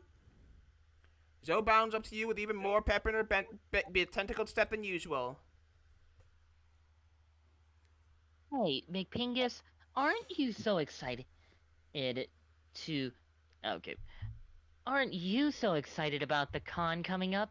Con. I mean, I just went to too many games a few weeks ago. Oh yeah, speaking of which, how was that? Went pretty well. I went to a couple panels. I was able to get a photo with some Call Me Johnny. I was hoping to get with Catechris and Scott the Watts, but by the time I got there, the line was capped out. But at least the panels were nice. Oh yeah, I heard Kadikros was over there. Did you actually get to see him? I saw him. I didn't get to speak with him.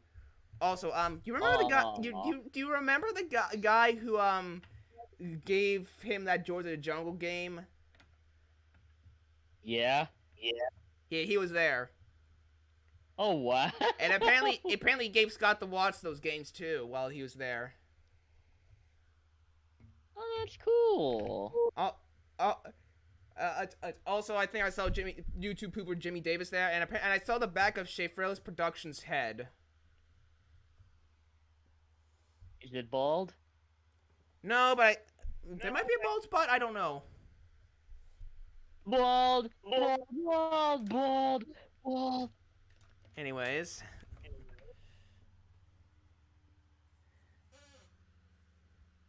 Which con? And the condiments the condiments convention, the con artist convention. Also, I also had too many games. It was actually a Tron cabinet. I didn't get to try it, but that was neat to see. Oh wow. There was also Juby. There was a lot of old arcade cabinets. I tried Killer Instinct, but I was awful at that. You will never be as good as fighting games. Yeah.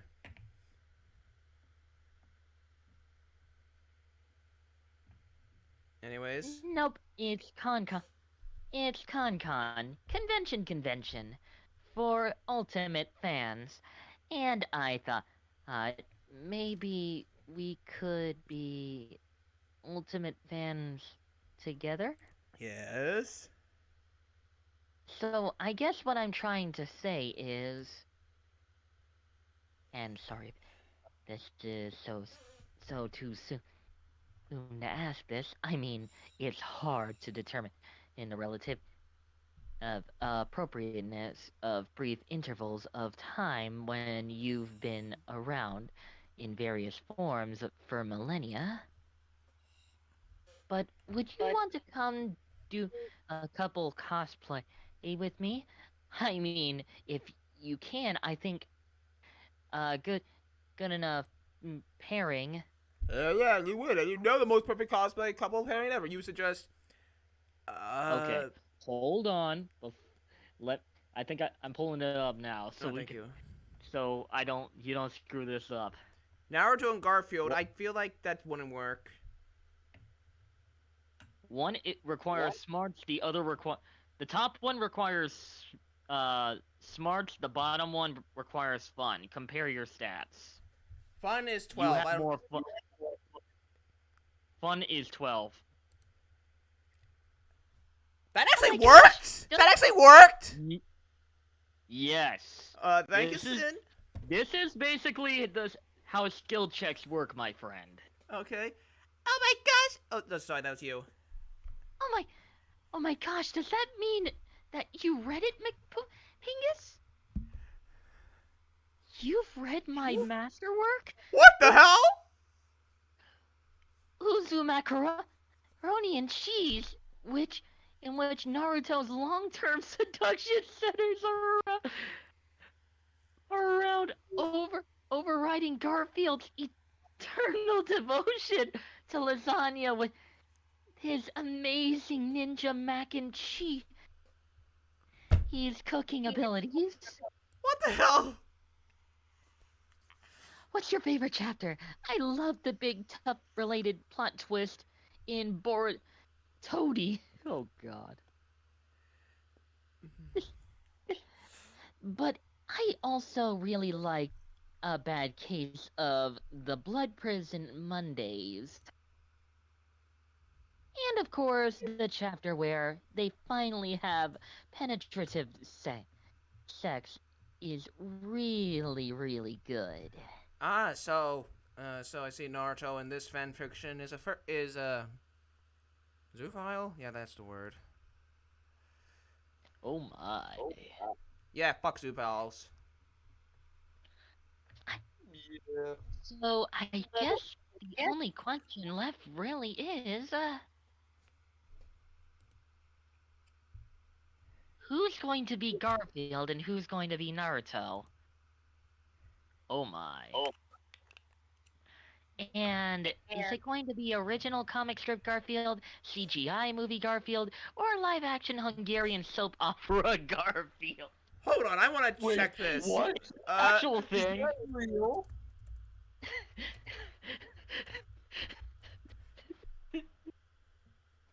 Oh I'm not seeing anything. I see like a Garfield Oprah from one of the Garfield shows, but not seeing anything.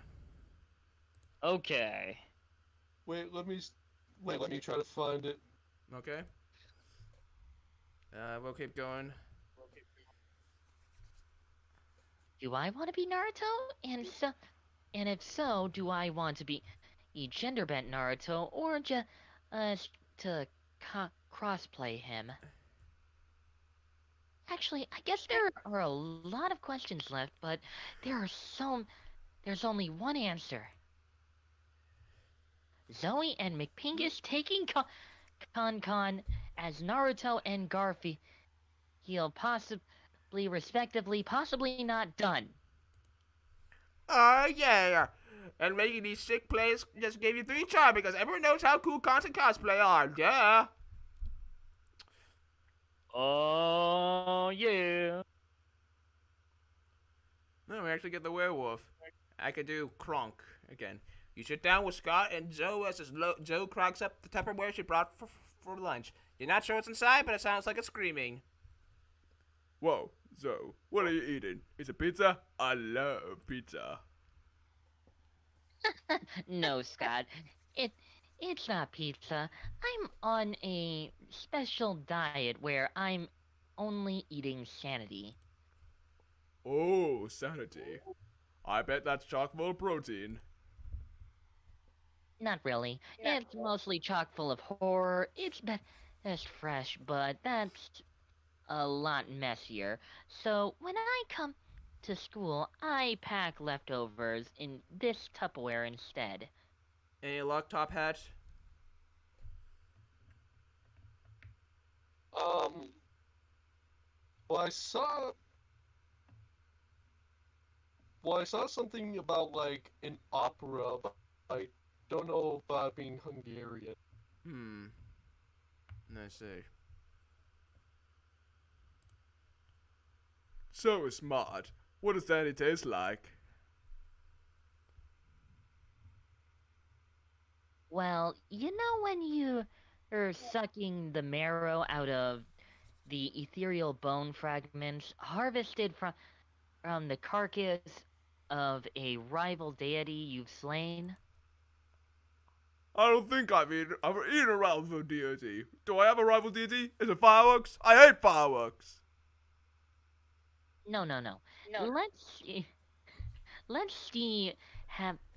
Have you ever drunk a child's tears filtered through its mother's severed scalp, while an orchestra plays a tuneless melody on instruments of flesh? I've had pizza. Is that close? Not really. It's more like cashews and shrimp. Oh, cool. I knew it was high in protein. Can I try some? Can I? Well, it's not really for mortals. But Scott looks so excited. You got to figure out a way to resolve the situation. Scott's sanity is extremely high in cholesterol. Why don't you just eat some cashews and strips smothered in malignant insanity hot sauce I brought? But what if Scott uses this crazy straw? Let's go with the first one. No. Oh, okay. That actually worked. Oh. Oh no. Cholesterol. The original C word.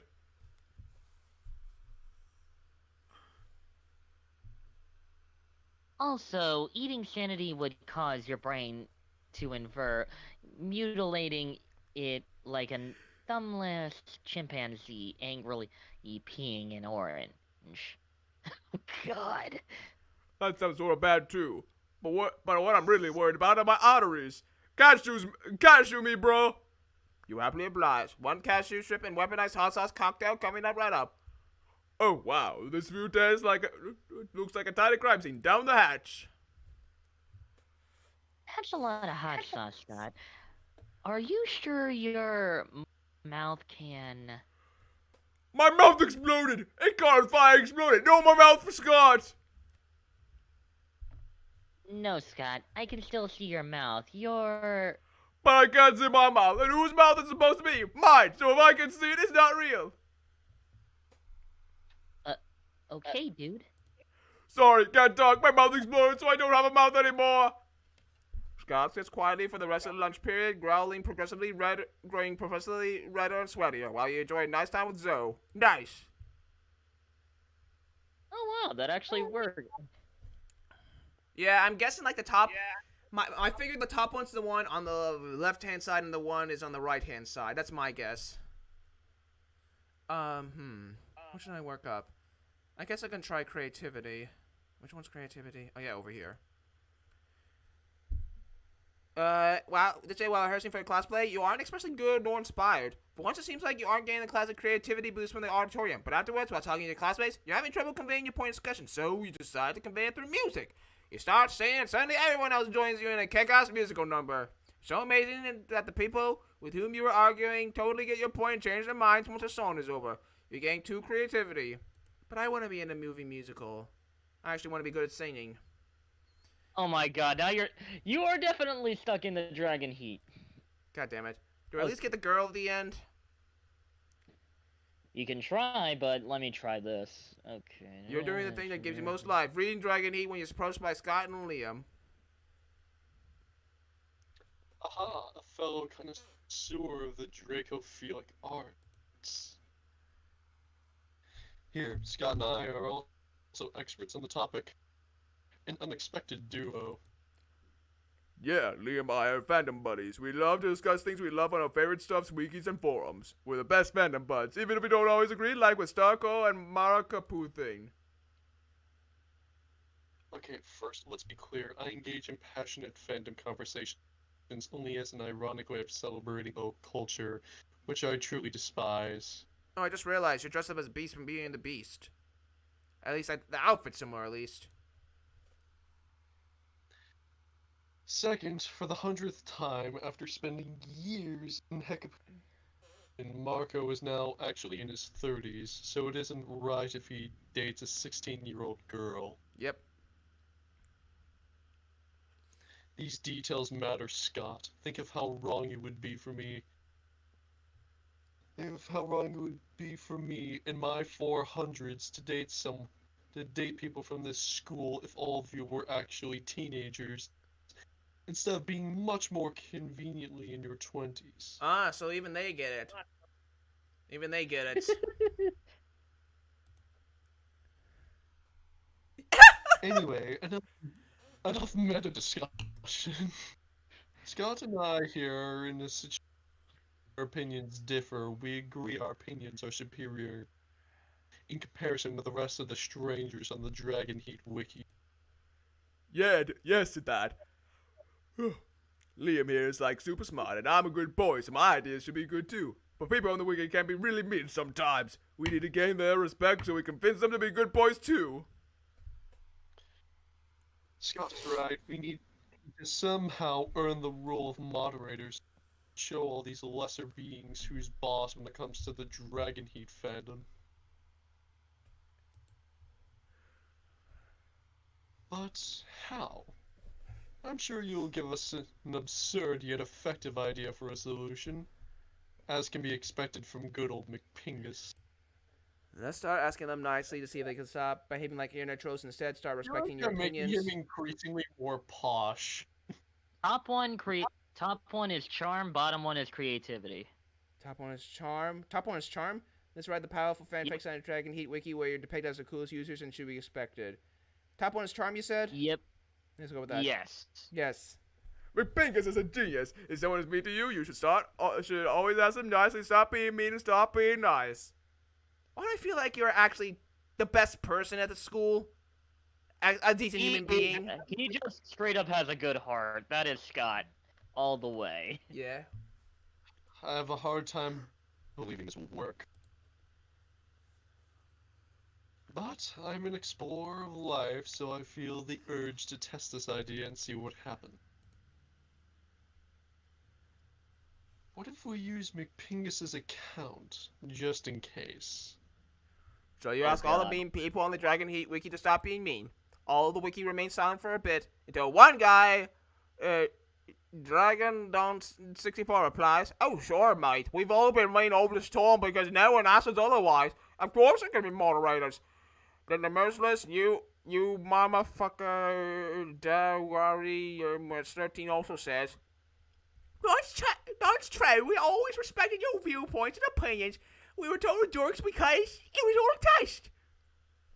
Holocaust denier 88. Oh god. And Oh no. should I maybe I'll try Axons. Yeah, it was all a test. Okay, why do I sound like Rick? Yeah. It was all a test of patience to see if you could really nice people who could respond to your douchebaggery with kindness. You passed the test. No, that's the second time. Oh, by the way, the Holocaust was a totally real thing. We should be respectful about it. What? Hooray! Slowly from XXS, go kill yourself, XX2. Global warming not real. All the mean people in the internet started revealing they were part of the test. And for a day, the internet was a very, very nice place to be. In the end, I'm not sexist, but sends you a private message. Dear Liam, Scott, and McPingus, thanks for being nice to us. It was cool to be ourselves for one day. Tomorrow we'll go back to our mean personas, but there always are more people will be tested on the internet. But always remember, being nice is cool. We will always carry you in our hearts, and as a gift, you can keep the status of moderators on the Dragon Heat Wiki. You surely own it. Farewell, I'm not sexist, but Smith. The good ending? That was weird. Oh, nice. Now we get to be moderators. Hooray! Hooray indeed, Scott. Hooray indeed. Who would have thought? You fixed the internet for a day. Congrats, you gained 2 fun and 1 job. The monster draws near. Okay, who shall we ask? None of them. Moment of truth. You finally pluck up your courage and ask...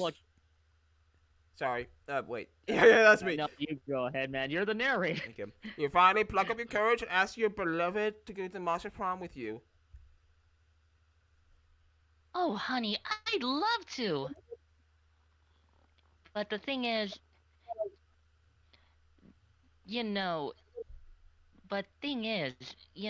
Zoe plus Pingus doesn't add up to any funny or cool ship names, and everyone knows that's the first rule of choosing a date. What about Zopingus? Zogus. Oh, god damn it! Not this time. Yeah, because we chose the Dragon Heat, we fucked up. Fuck. Everything was going so well. Ugh. Failing the Monster Prom broke your essential process of growing up in your life. You became fixated and you became a functional adult. Now you're just an old person that sits in parks and talks to strangers about the time you almost got a date to Monster Prom. It's the same thing as last time.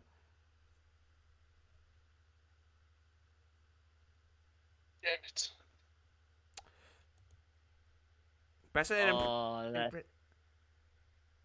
Oh, that hurts. Oy vey. Living on those. Crap. Zoe's many years of researching obscure trivia for her streaming fanfics paid off. She got a job as a consultant for a company that makes sexy fantasy sex toys based on beloved pop culture characters. Lovely. Now she rakes in the big bucks design blueprints of stuff like the cock of the Demogorgon or the vagina of the Statue of Liberty. Polly's drug cooking skills proved useful and she became a chemist for the pharmaceutical industry. But in her free time she still cooks the real shit. Her greatest inventions are far so far are watermelon flavored ecstasy and a thing called Ellis Dope. Ellis Dope. Scott turned out to be a genius, became the most renowned mathematician of the country. Oh, that's a plot twist. J.K. He became an athlete. Oh, duh. He still is a simpleton, but as lovable as good-hearted as ever. For those 6 weeks, Monster Prom seemed larger than life, and was gone just like that. The battle for Monster Prom may have ended then, but there are plenty of battles left in the York Wildcard youth. But once again, we're young and unafraid, and we're ready to start. Well, alright, so... If I told you that the world was gonna end... Alright, so next time, yeah, future notice, do not grab erotic fanfiction. Yeah, just straight up leave before you end up screwing it up again. Pro tip, just avoid the shop. Yeah. Yeah, that's what I always did whenever it came to my second run for trying to date Polly. Like, to which geez, I did, and I got the party ending. Jeez, that was almost 2 hours. There was only like a 30-minute run. Let's see if we can do that one, and then we'll be done for the night. Okay. For the 30-minute run, for the 30-minute runs, the stats that are required are lessened by a bit. Okay. You had all the stats.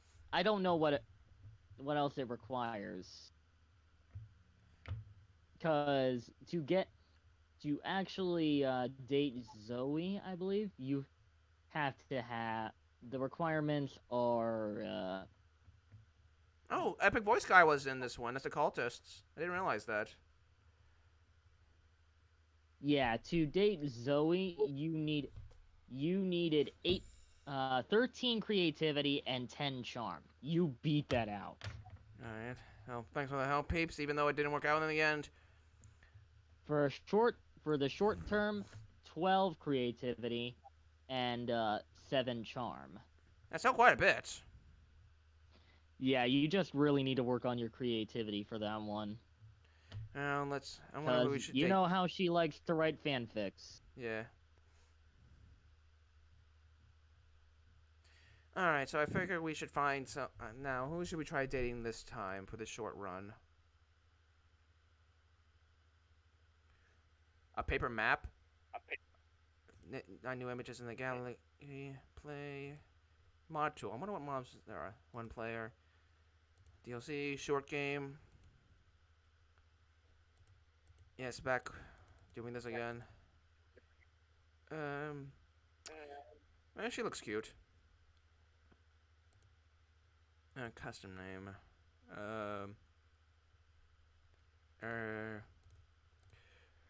I got it. Ping. Oh god, it's just gonna be another... Derpington.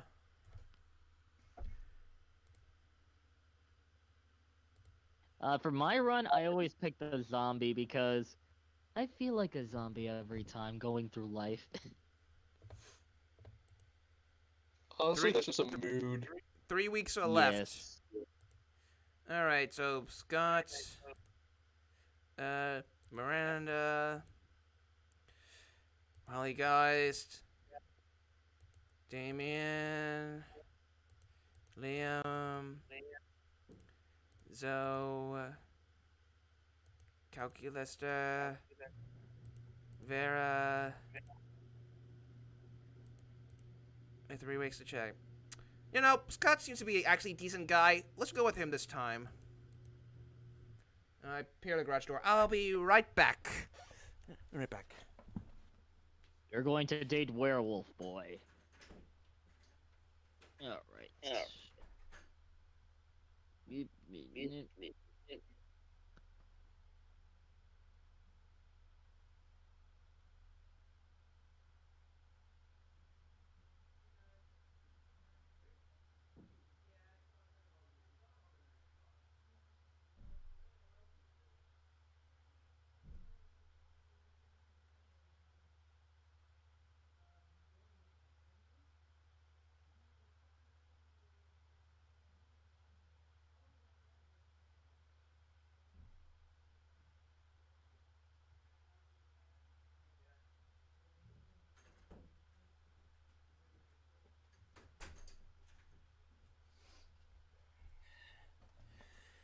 Sorry about that, guys. My family just arrived back home. We were at our uncle and aunt's for a little bit for like for a 4th of July celebration. So I came home early because I'm not a party person, and well, I had this tonight. Nice. Yeah, thanks. Alright, so it's a quiz show. Okay, for Scott, there is no general stat requirement for him. You just gotta really get all the Things right. And let's see. You build a 100-foot statue commemorating events so that in 1,000 years, archaeologists can learn something about the people of our time. What does the statue represent? That mind-blowing twist in your favorite TV show that clearly changed the life of everyone forever, unlike all that boring stuff they show on the news. What's up with this rhino? What the hell? That glorious instant where your friend stopped you from texting embarrassing stuff with your ex while hella drunk. Your least favorite political figure being devoured by rabid rhinoceri, which are also covered in badass tattoos. So bold, yeah. So bold. Oh god, that Sphinx. Coolest mythological creature, a Sphinx who's super turned up and ready to party, and she raps all the riddles. She still kills you if you don't answer them correctly, but she raps the riddles. A weird creature I drew when I was 6, which is clearly super derivative from other mythological creatures, but super cool and it's my OC and my spirit animal, okay? The invisible hand of the flea market. So creative, yeah. You find a genie in a bottle. You can ask for whatever you want. What do you ask for? Before asking for anything, you try to negotiate up to 3 standard wishes. A rainbow you can eat. His friendship. Infinite confetti. You feel truly alive. For Shinji and Karoru to be canon?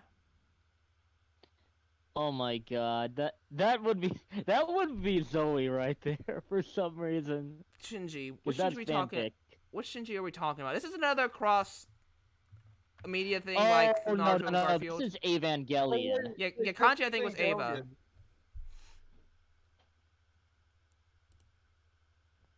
Oh, What criteria would you use to name your children? Just a swear word. My name plus the second. The name of my favorite ship, like Galavich, Nair, Darfield. Child plus current version based on your birth order. Something simple and friendly, like Bobby and Mary. A non-heteronormative name to give them the freedom to find themselves on their own terms. I'm going between those two. Let's go with this. Well, that goes with Scott. Nice. I can't hear Scott without... Okay, well, Scott's only one of my uncles, the one we went to see today, and also Scott the Waz. I can't think of Scott the Waz. I can't hear Scott without thinking Scott the Waz. Oh god, should my voice just be like Crump and Scott the Waz? Hey, Scott here. Let's see. I don't think I should do smarts. Boldness is probably one, and charm and fun is probably also. Yeah, probably just focus on boldness, charm, and fun. Boldness is high. Let's go do some fun. Fun! Wait, what's that? What's that explosion coming from my rump? Did I just hip check someone? That or you cracked your ass. That day during recess, you start a half-hour rave that goes full crazy. Hey, I didn't know Trendos could fly. Scorch, aka Deltas 2. Alright. You have no idea how it escalates so much, but at one point there are like 300 people. Someone's demons from a nightmare dimension to class way. Yeah, we already did this one. Too fun. The G-Horse and the classmates ran away from Vera and Scott. They're all screaming, spoilers! Have you seen the latest episode of Detective Wereweasel? Wereweasel finally exposed the cartel's entire operation. I did. It was so exciting I peed on Grandma's carpet. I know, right? And the cartel's organization structure is so cool. I took so many notes. But last night, it was the last episode. I was so sad I peed on Grandma's carpet. Well, why don't we start our own TV show? We'll make it better than Wereweasel. Better than Wereweasel? Is that even possible? We're the perfect team. I have money and you're the gullible target audience. Gorgana Film Studios requires your ideas. Scott, Gorgana Film Studios? We'll talk about that later. Right now, I need ideas. When the Mafia threatens to close his gym, an ugly-ass Nosferatu must expose the syndicate to save the only place that lets him do his reps. Chile, 1984. When Pinochet floods the market with black cocaine and a courageous drug dealer becomes private aid to blackmail Pinochet and save her coke labs. I don't know which one would be better.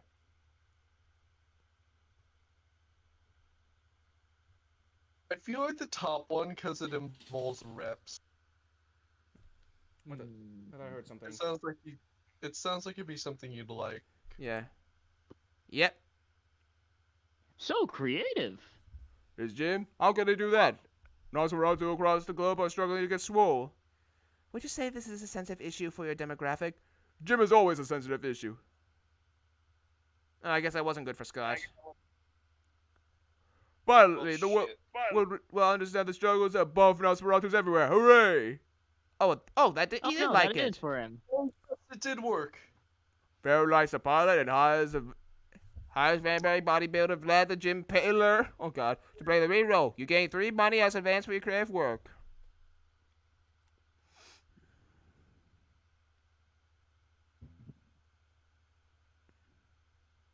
Just keep on going for Scott to get all that heart points. Yep. You slowly approach Scott and Calculester, sitting at the table conveniently located near a power outlet. Calculester is charging. Scott is confused. What do you mean you don't eat, bro? If you don't eat, how are you gonna get swole? Premise invalid. I am a robot. Robots do not need to get swole. Swelling in robots is an extremely bad sign. No eating, no getting swole? How do you live, bro? Technically, I do not live. It is one of my greatest sources of sadness. Oh, don't be sad, buddy. I know what'll cheer you up. Some pizza. Pizza always cheers me up. Invalid suggestion. Pizza is a food which I do not eat. I am not designed to consume organic material, only electricity. But. You're actually pretty worried that Scott's head is going to explode. And you're going to have to clean that up. Better find some way to satisfy his curiosity. Scott, electricity is the coolest and most energetic thing to eat. Have you even tried to eat a lightning? Calculester, when you say I'm not designed to consume organic material, all I hear is that you're not trying hard enough. I don't know.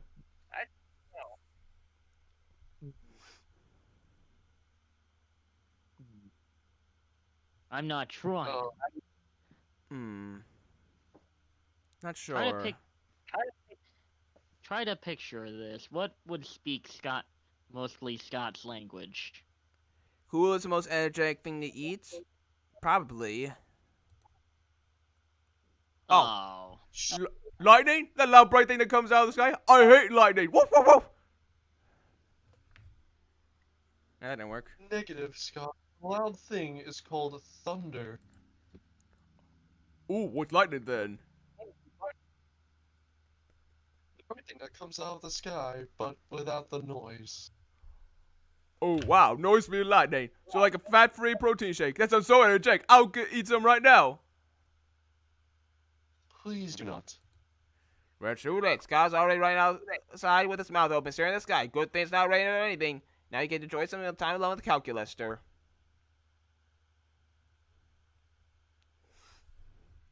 Oh well. Okay, so let's go with Charm.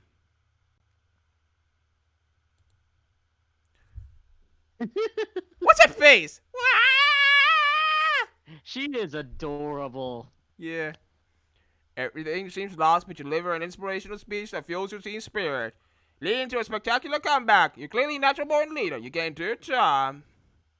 Scott corners you to list his favorite bone to chew when suddenly he stops and sniffs the air. Oh boy, is that... It's Calculester, and he's got a little plant. Let's go say hi. Hi, Calculester. What's your little plant friend? Hello, Scott. This is my little plant friend, Buckaroo Bonsai. I see we finally got heard more Jacksepticeye. I treasure it because it is my sole window into what it means to be alive. Cool. Can I pee on it? You know, so people will know I've been here? Please do not pee on Buckaroo Bonsai. I got you. You're already peeing on it because it's yours. If that will stop you from dispensing urine, then yes. That's cool, bro. I can still help you grow a little buggy big and strong. I'll give you some plant energy drink. Or perhaps some nice nutritious water. And a plant-sized barbell. Plus, it needs to join the lacrosse team so it can make plant friends. Alert friend is giving terrible advice, but do not want to hurt friends. Input required. Looks like it's up to you to solve this problem. Do you care more about making Spokane hobby or helping Calculus or take care of his plant?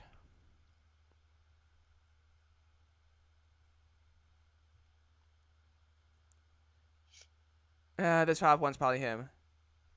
Of course, stupid Yes. Fun.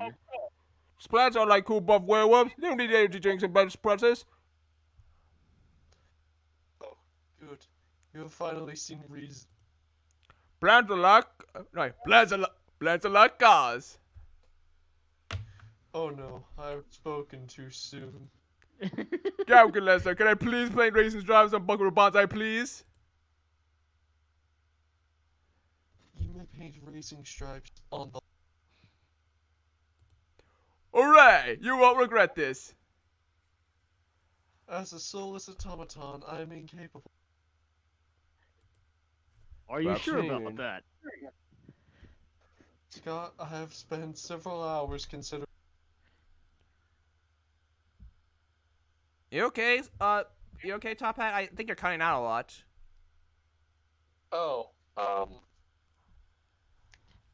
wait, do I sound okay now, or? Yeah, we can hear you now. Yeah. Okay. Scott, I have spent several hours considering the sweet racing stripes you painted. And? And I believe we need to add and rim. Very sick. Yay! Scott and Calculus will spend the rest of the day turning Bucky's pot into a fully functioning hot rod. Scott's never been happier. You gained 2 creativity and 1 fun.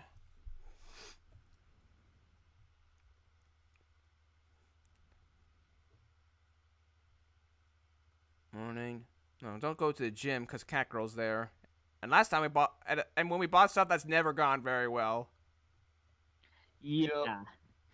So basically, only buy from her when you want secret stuff, or if you just want, or you think you don't have a chance. Or if you want to date her, I assume she's a secret route to date. She is a choice. I think you'd actually have to jump through some hoops, though. Probably. Let's see. Let's do boldness.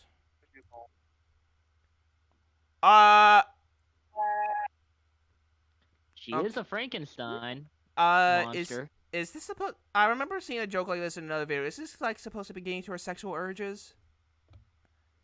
Maybe.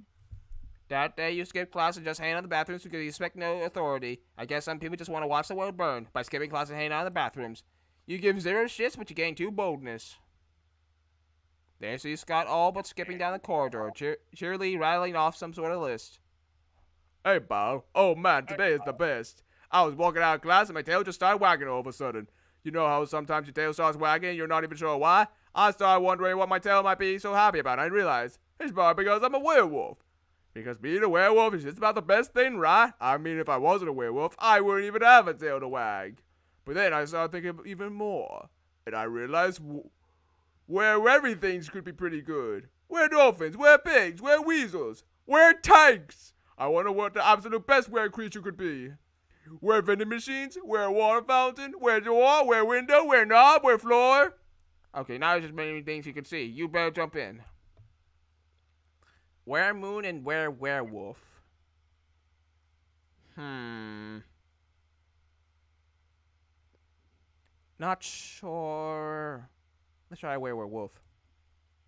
So, Crib. A werewolf? That sounds like the best thing ever. Oh, wait. Wrong voice.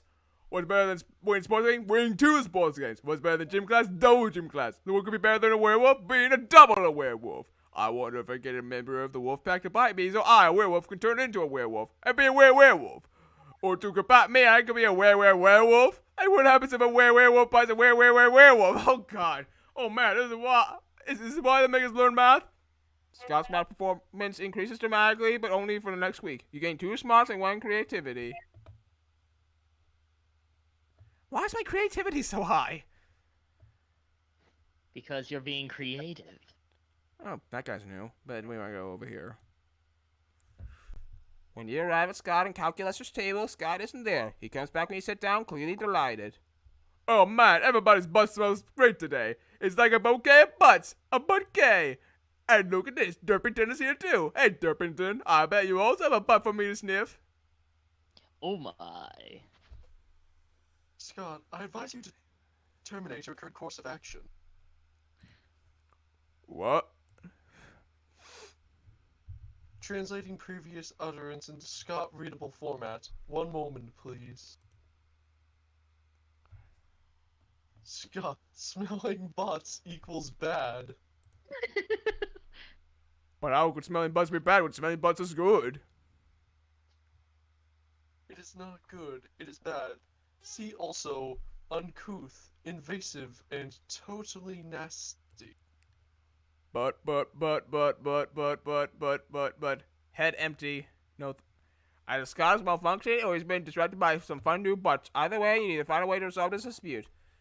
Don't you understand, Calculaster? You use complex analytical software to better understand your surroundings. Scott's complex analytical software smelling butts. Okay, that's obviously him. Calculaster is right, Scott. You gotta be polite and respect people's privacy. Why not present them with an automatic form requesting their butt smelling? That's the top one is more Scott. Yeah, You think so? I mean, it seems like it. You're agree. Yep. Oh. Yes. If I didn't have you two around. Probability of veracity, unlikely.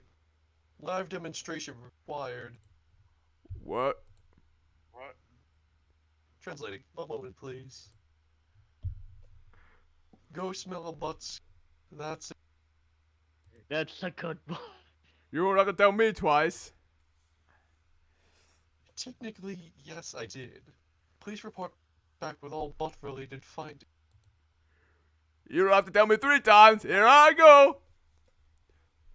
Scott sticks nose his mouth to show God's unspeakable crack and then hightails it back to your table. Now, Scott, please share what you... Well, Matt spent first period at Haunted Mouth and skipped second period to the Vowel Souls underneath the bleachers. He's 10,000 years old and he's a Capricorn and his favorite TV show is a Great British Break Off. Also smells farts like smell like barbecue and ghosts. My centers confirm your report. I suppose there's more than one way to smell a butt, as they say. There is? That fact alone is enough to make Scott as happy as you've ever seen him. Nice work.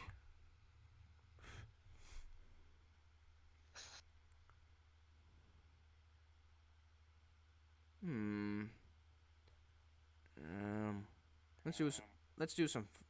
Let's see, fun or charm. Charm's lowest. At one point, you're about to be eliminated by a player from the other team. But suddenly, you convince them not to throw the ball at you with a heartfelt speech about the importance of everyone's lives. The player bursts into tears. You take advantage of that moment of weakness, throwing the ball at him. Use 5 mercy, a stat that might be useful in Monster Prom sequel, but isn't now. You gain 2 charm. You find Scott sadly holding an open bottle of Power Sludge, the food-like elixir that gets you ripped. Bro, this protein shake is a bottle of gross. I don't even know what most of these ingredients are. Flabbergraven, Abercrombie, kale, plus it tastes like butt. Not a stranger's butt, which is kind to smell, but a grossly nasty butt from the butt swamp. I can't just toss it though. I already opened it, and coach is always saying I got finish where I start. Bro, help me find something to mix into this power drink that'll make me buff and taste good. Make the drink taste good. I mean, I don't need to taste good. I think I taste fine. Try this vial of genie sweat. I stole it. Good thing I brought these grape-flavored steroids. Okay. I feel like he wouldn't appreciate the steroids. Wait. Or, then again, I don't know if he appreciates stealing from a genie either. He does not appreciate stealing. So I guess the steroids. Wait. I'm trying to see where I'm going with this.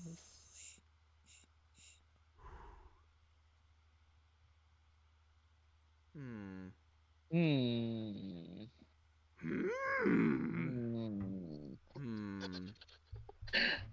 Hmm. Ooh.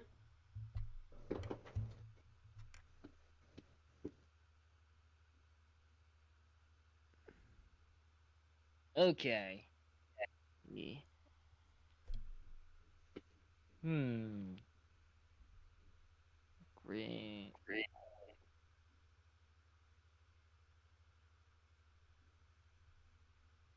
Hmm. I don't know. I don't know. Let's do the steroids.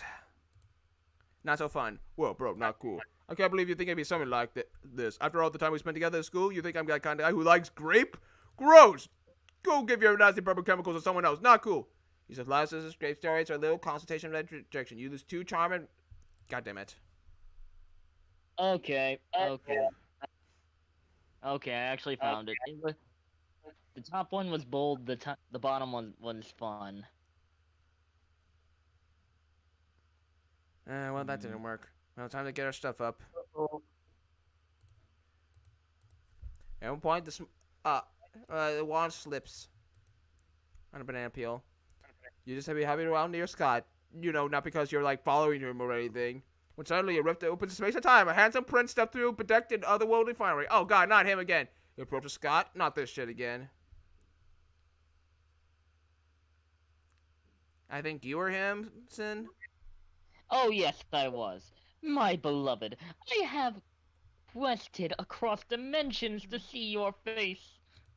Oh, well, here it is. Here's my face. It is more than just your face that I need. The Scott the Great, tosser of balls.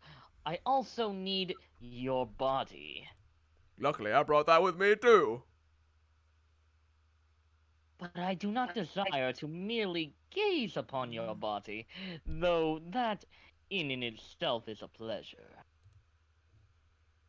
My kingdom, you see, is besieged by foul dire harp, and only your muscles can save us. And once the loathsome beast is vanquished, perhaps we can figure some other uses for that body of yours. Wink. Oh my god. You say wink out loud too? That's so cool. These two are getting along way too well. You need to slay the beast yourself before Sky and the Prince spend any more time together, but how? Okay. Rather I found it. Okay. Top. Okay, the top one requires charm. The bottom one requires creativity. Which of your stats is higher? Creativity. Sweet so sweetly that diehard kills itself out of jealousy.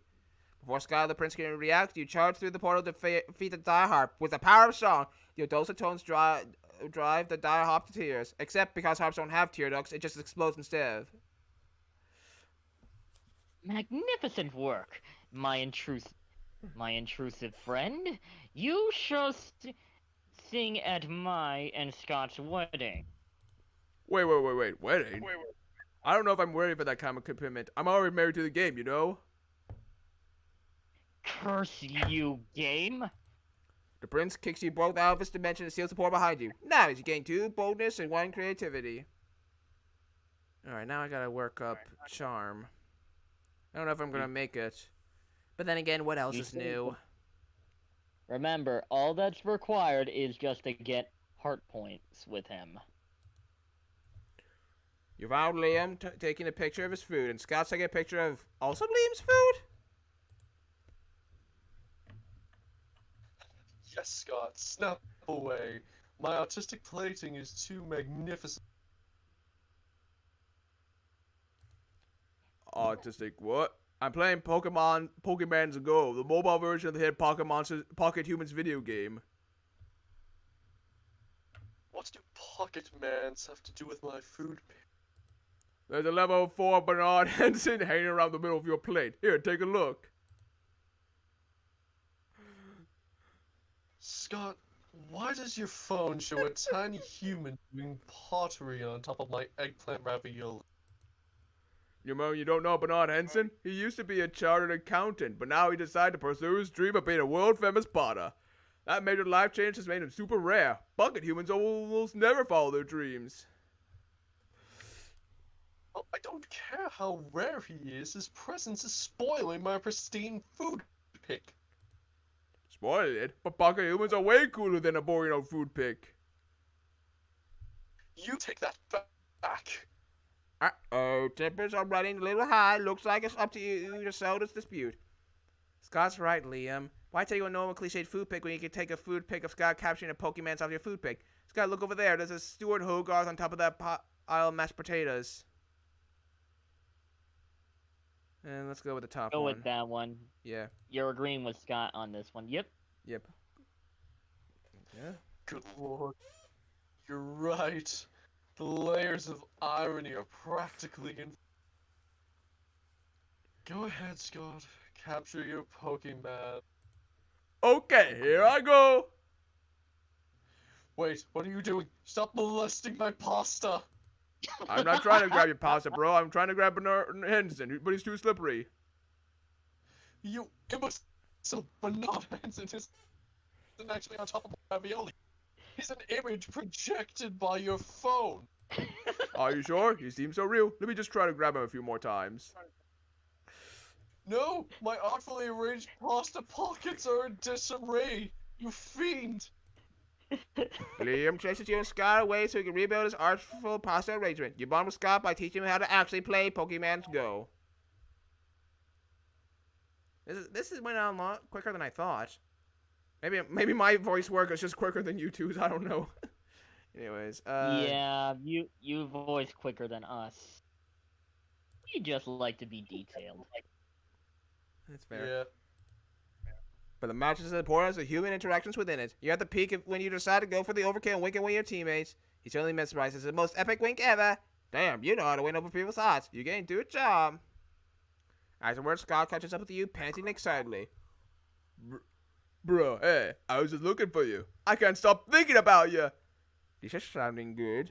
So I thought maybe tonight, if you weren't doing anything, Yes. we could maybe go somewhere private, use our bodies too. Yes.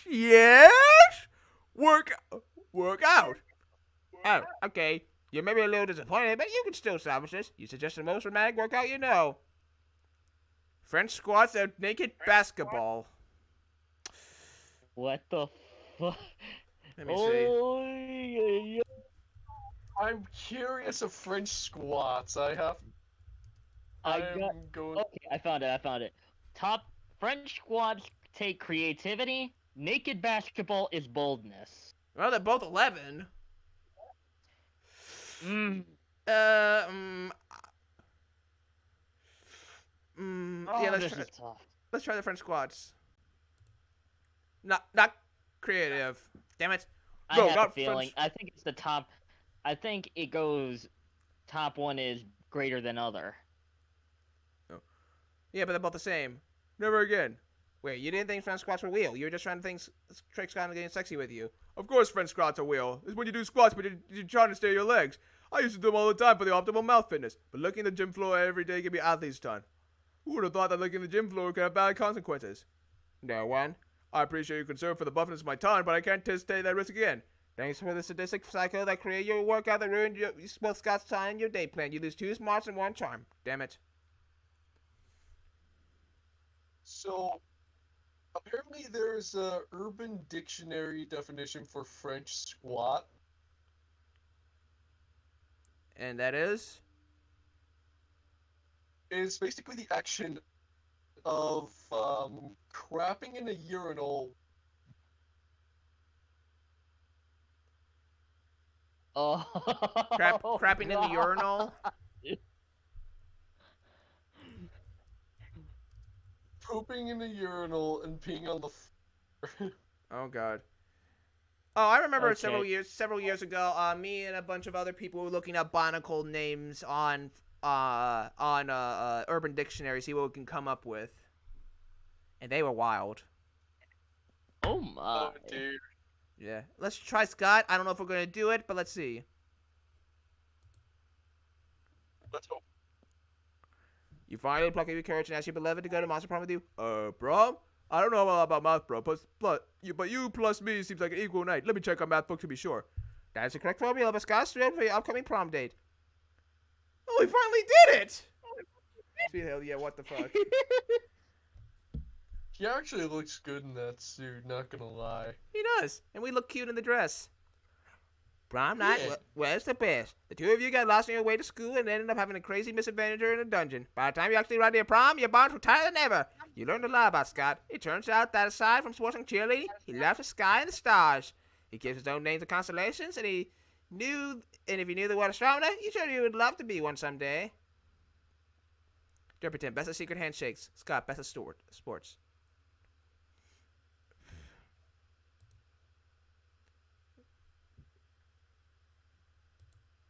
Three weeks after the Monster Prom, we kept living our lives. And you know what? Scott unexpectedly ended up in film school and partnered with Vera to incorporate their very own TV show. It was bought by Netflix, since Netflix will buy anything, even a crazy TV show created by recently graduated high schoolers. Urban fucking Dictionary of biological name. Okay. Yes, Tail. I believe it was chatting with. I was on chatting with chums with Shadow11, Kylie Newver, and a few others. That was several years ago. Here, let me just quickly look it up for you guys, and I'll post it in the chat.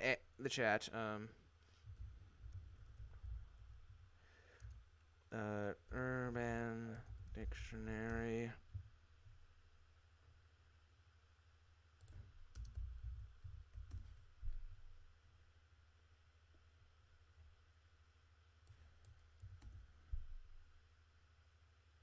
Oh, here we go.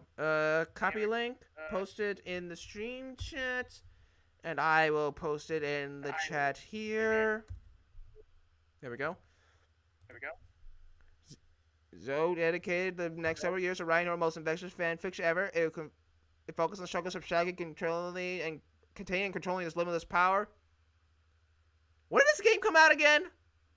I think this came out before I think this came out. I think it came out when Ultra Instinct Shaggy was a thing. I thought this came out beforehand.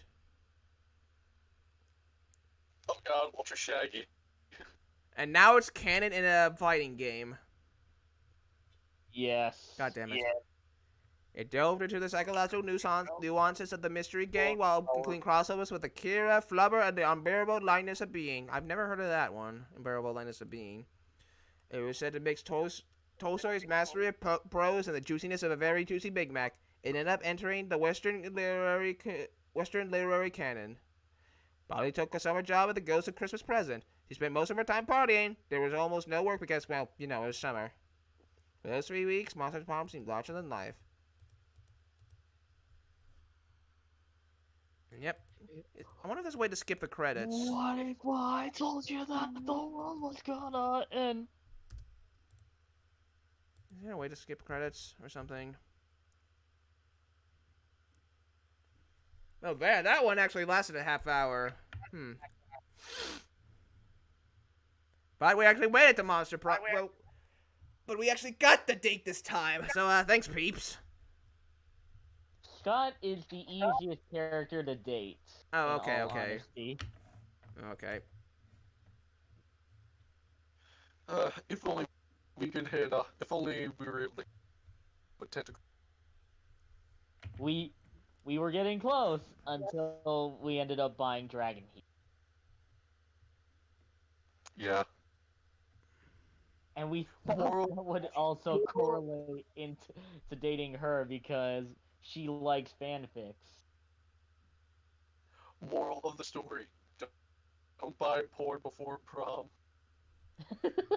I think real moral of the story is don't trust cat girls. Yeah. Yeah, that especially means Catwoman, that means Felicia from Darkstalkers, Taukaka from Blaze Blue. Don't trust them.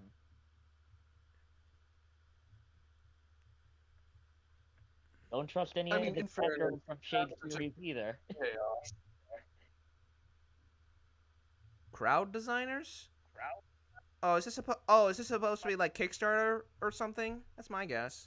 Yeah. Let me see. Let me see if there's a way to skip credits. That sounds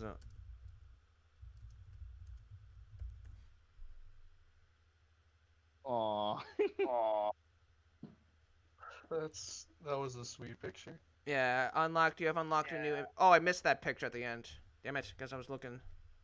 At, Uh-oh. uh, that's like curiosity settings. Endings. Yep. And you also have variation between everybody. Polaroids. Okay, these are all the ones that show in credits. More art. What the? You're mining Bitcoin for money. Dramatization. Start kicker. Poker face. Image on the win big. Okay, character art and all that. Wait. Okay. Oh, who's that person? She is a monster hunter. Oh, okay. Interesting.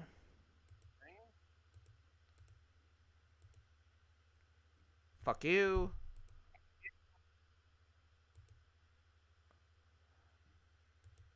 Cultists. Okay. Oh, fan art? There's not much. Where's all the fan art?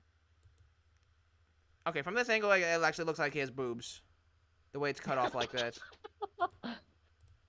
It looks like that kind of, you know how there's those kinds of mouse pads with the very oversized, either buttocks or boob thingy right there? Kinda. I feel like I've seen those before. Monster sonas. Mostly like they rule over a fortress. It's cute. Ragnarok. So are these like for various people who worked on the games or something? That or people who ship their own OCs with the other characters. Oh, this is actually pretty cute. It is.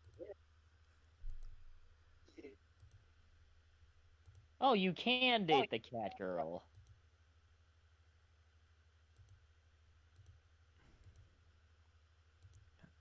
A number of dragons. And a satyr, alien. Oh, that's like yeah, the number of dragons. I'm curious. I saw something about a mod tool. Mod tool.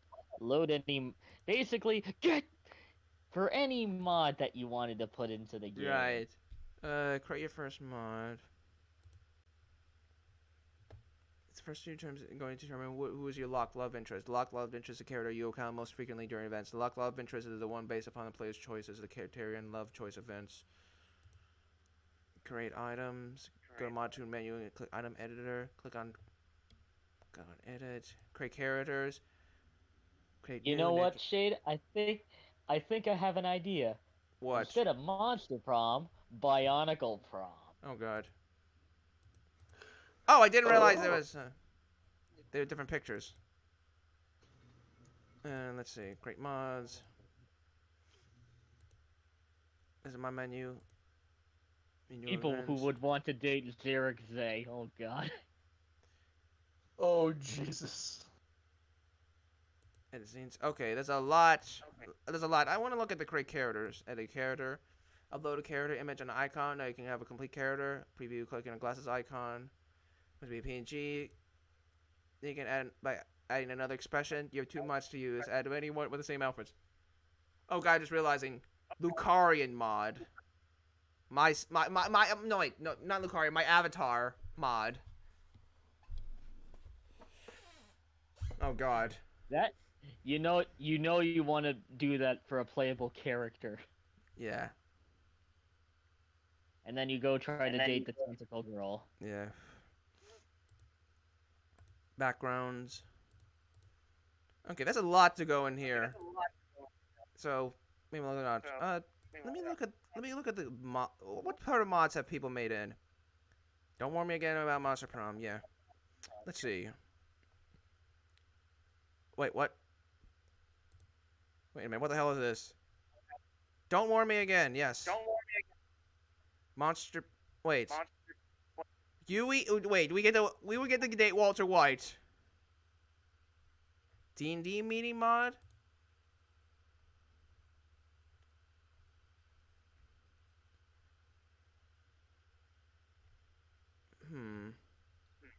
I think that could be neat at some point.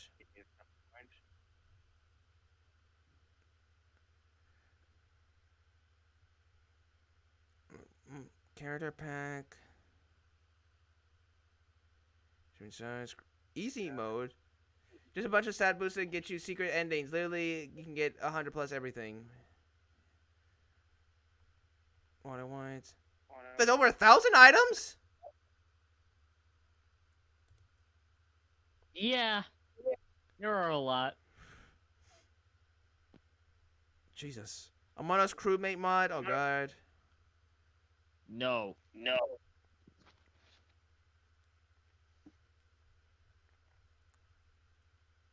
VTuber. Another. Who's behind the people?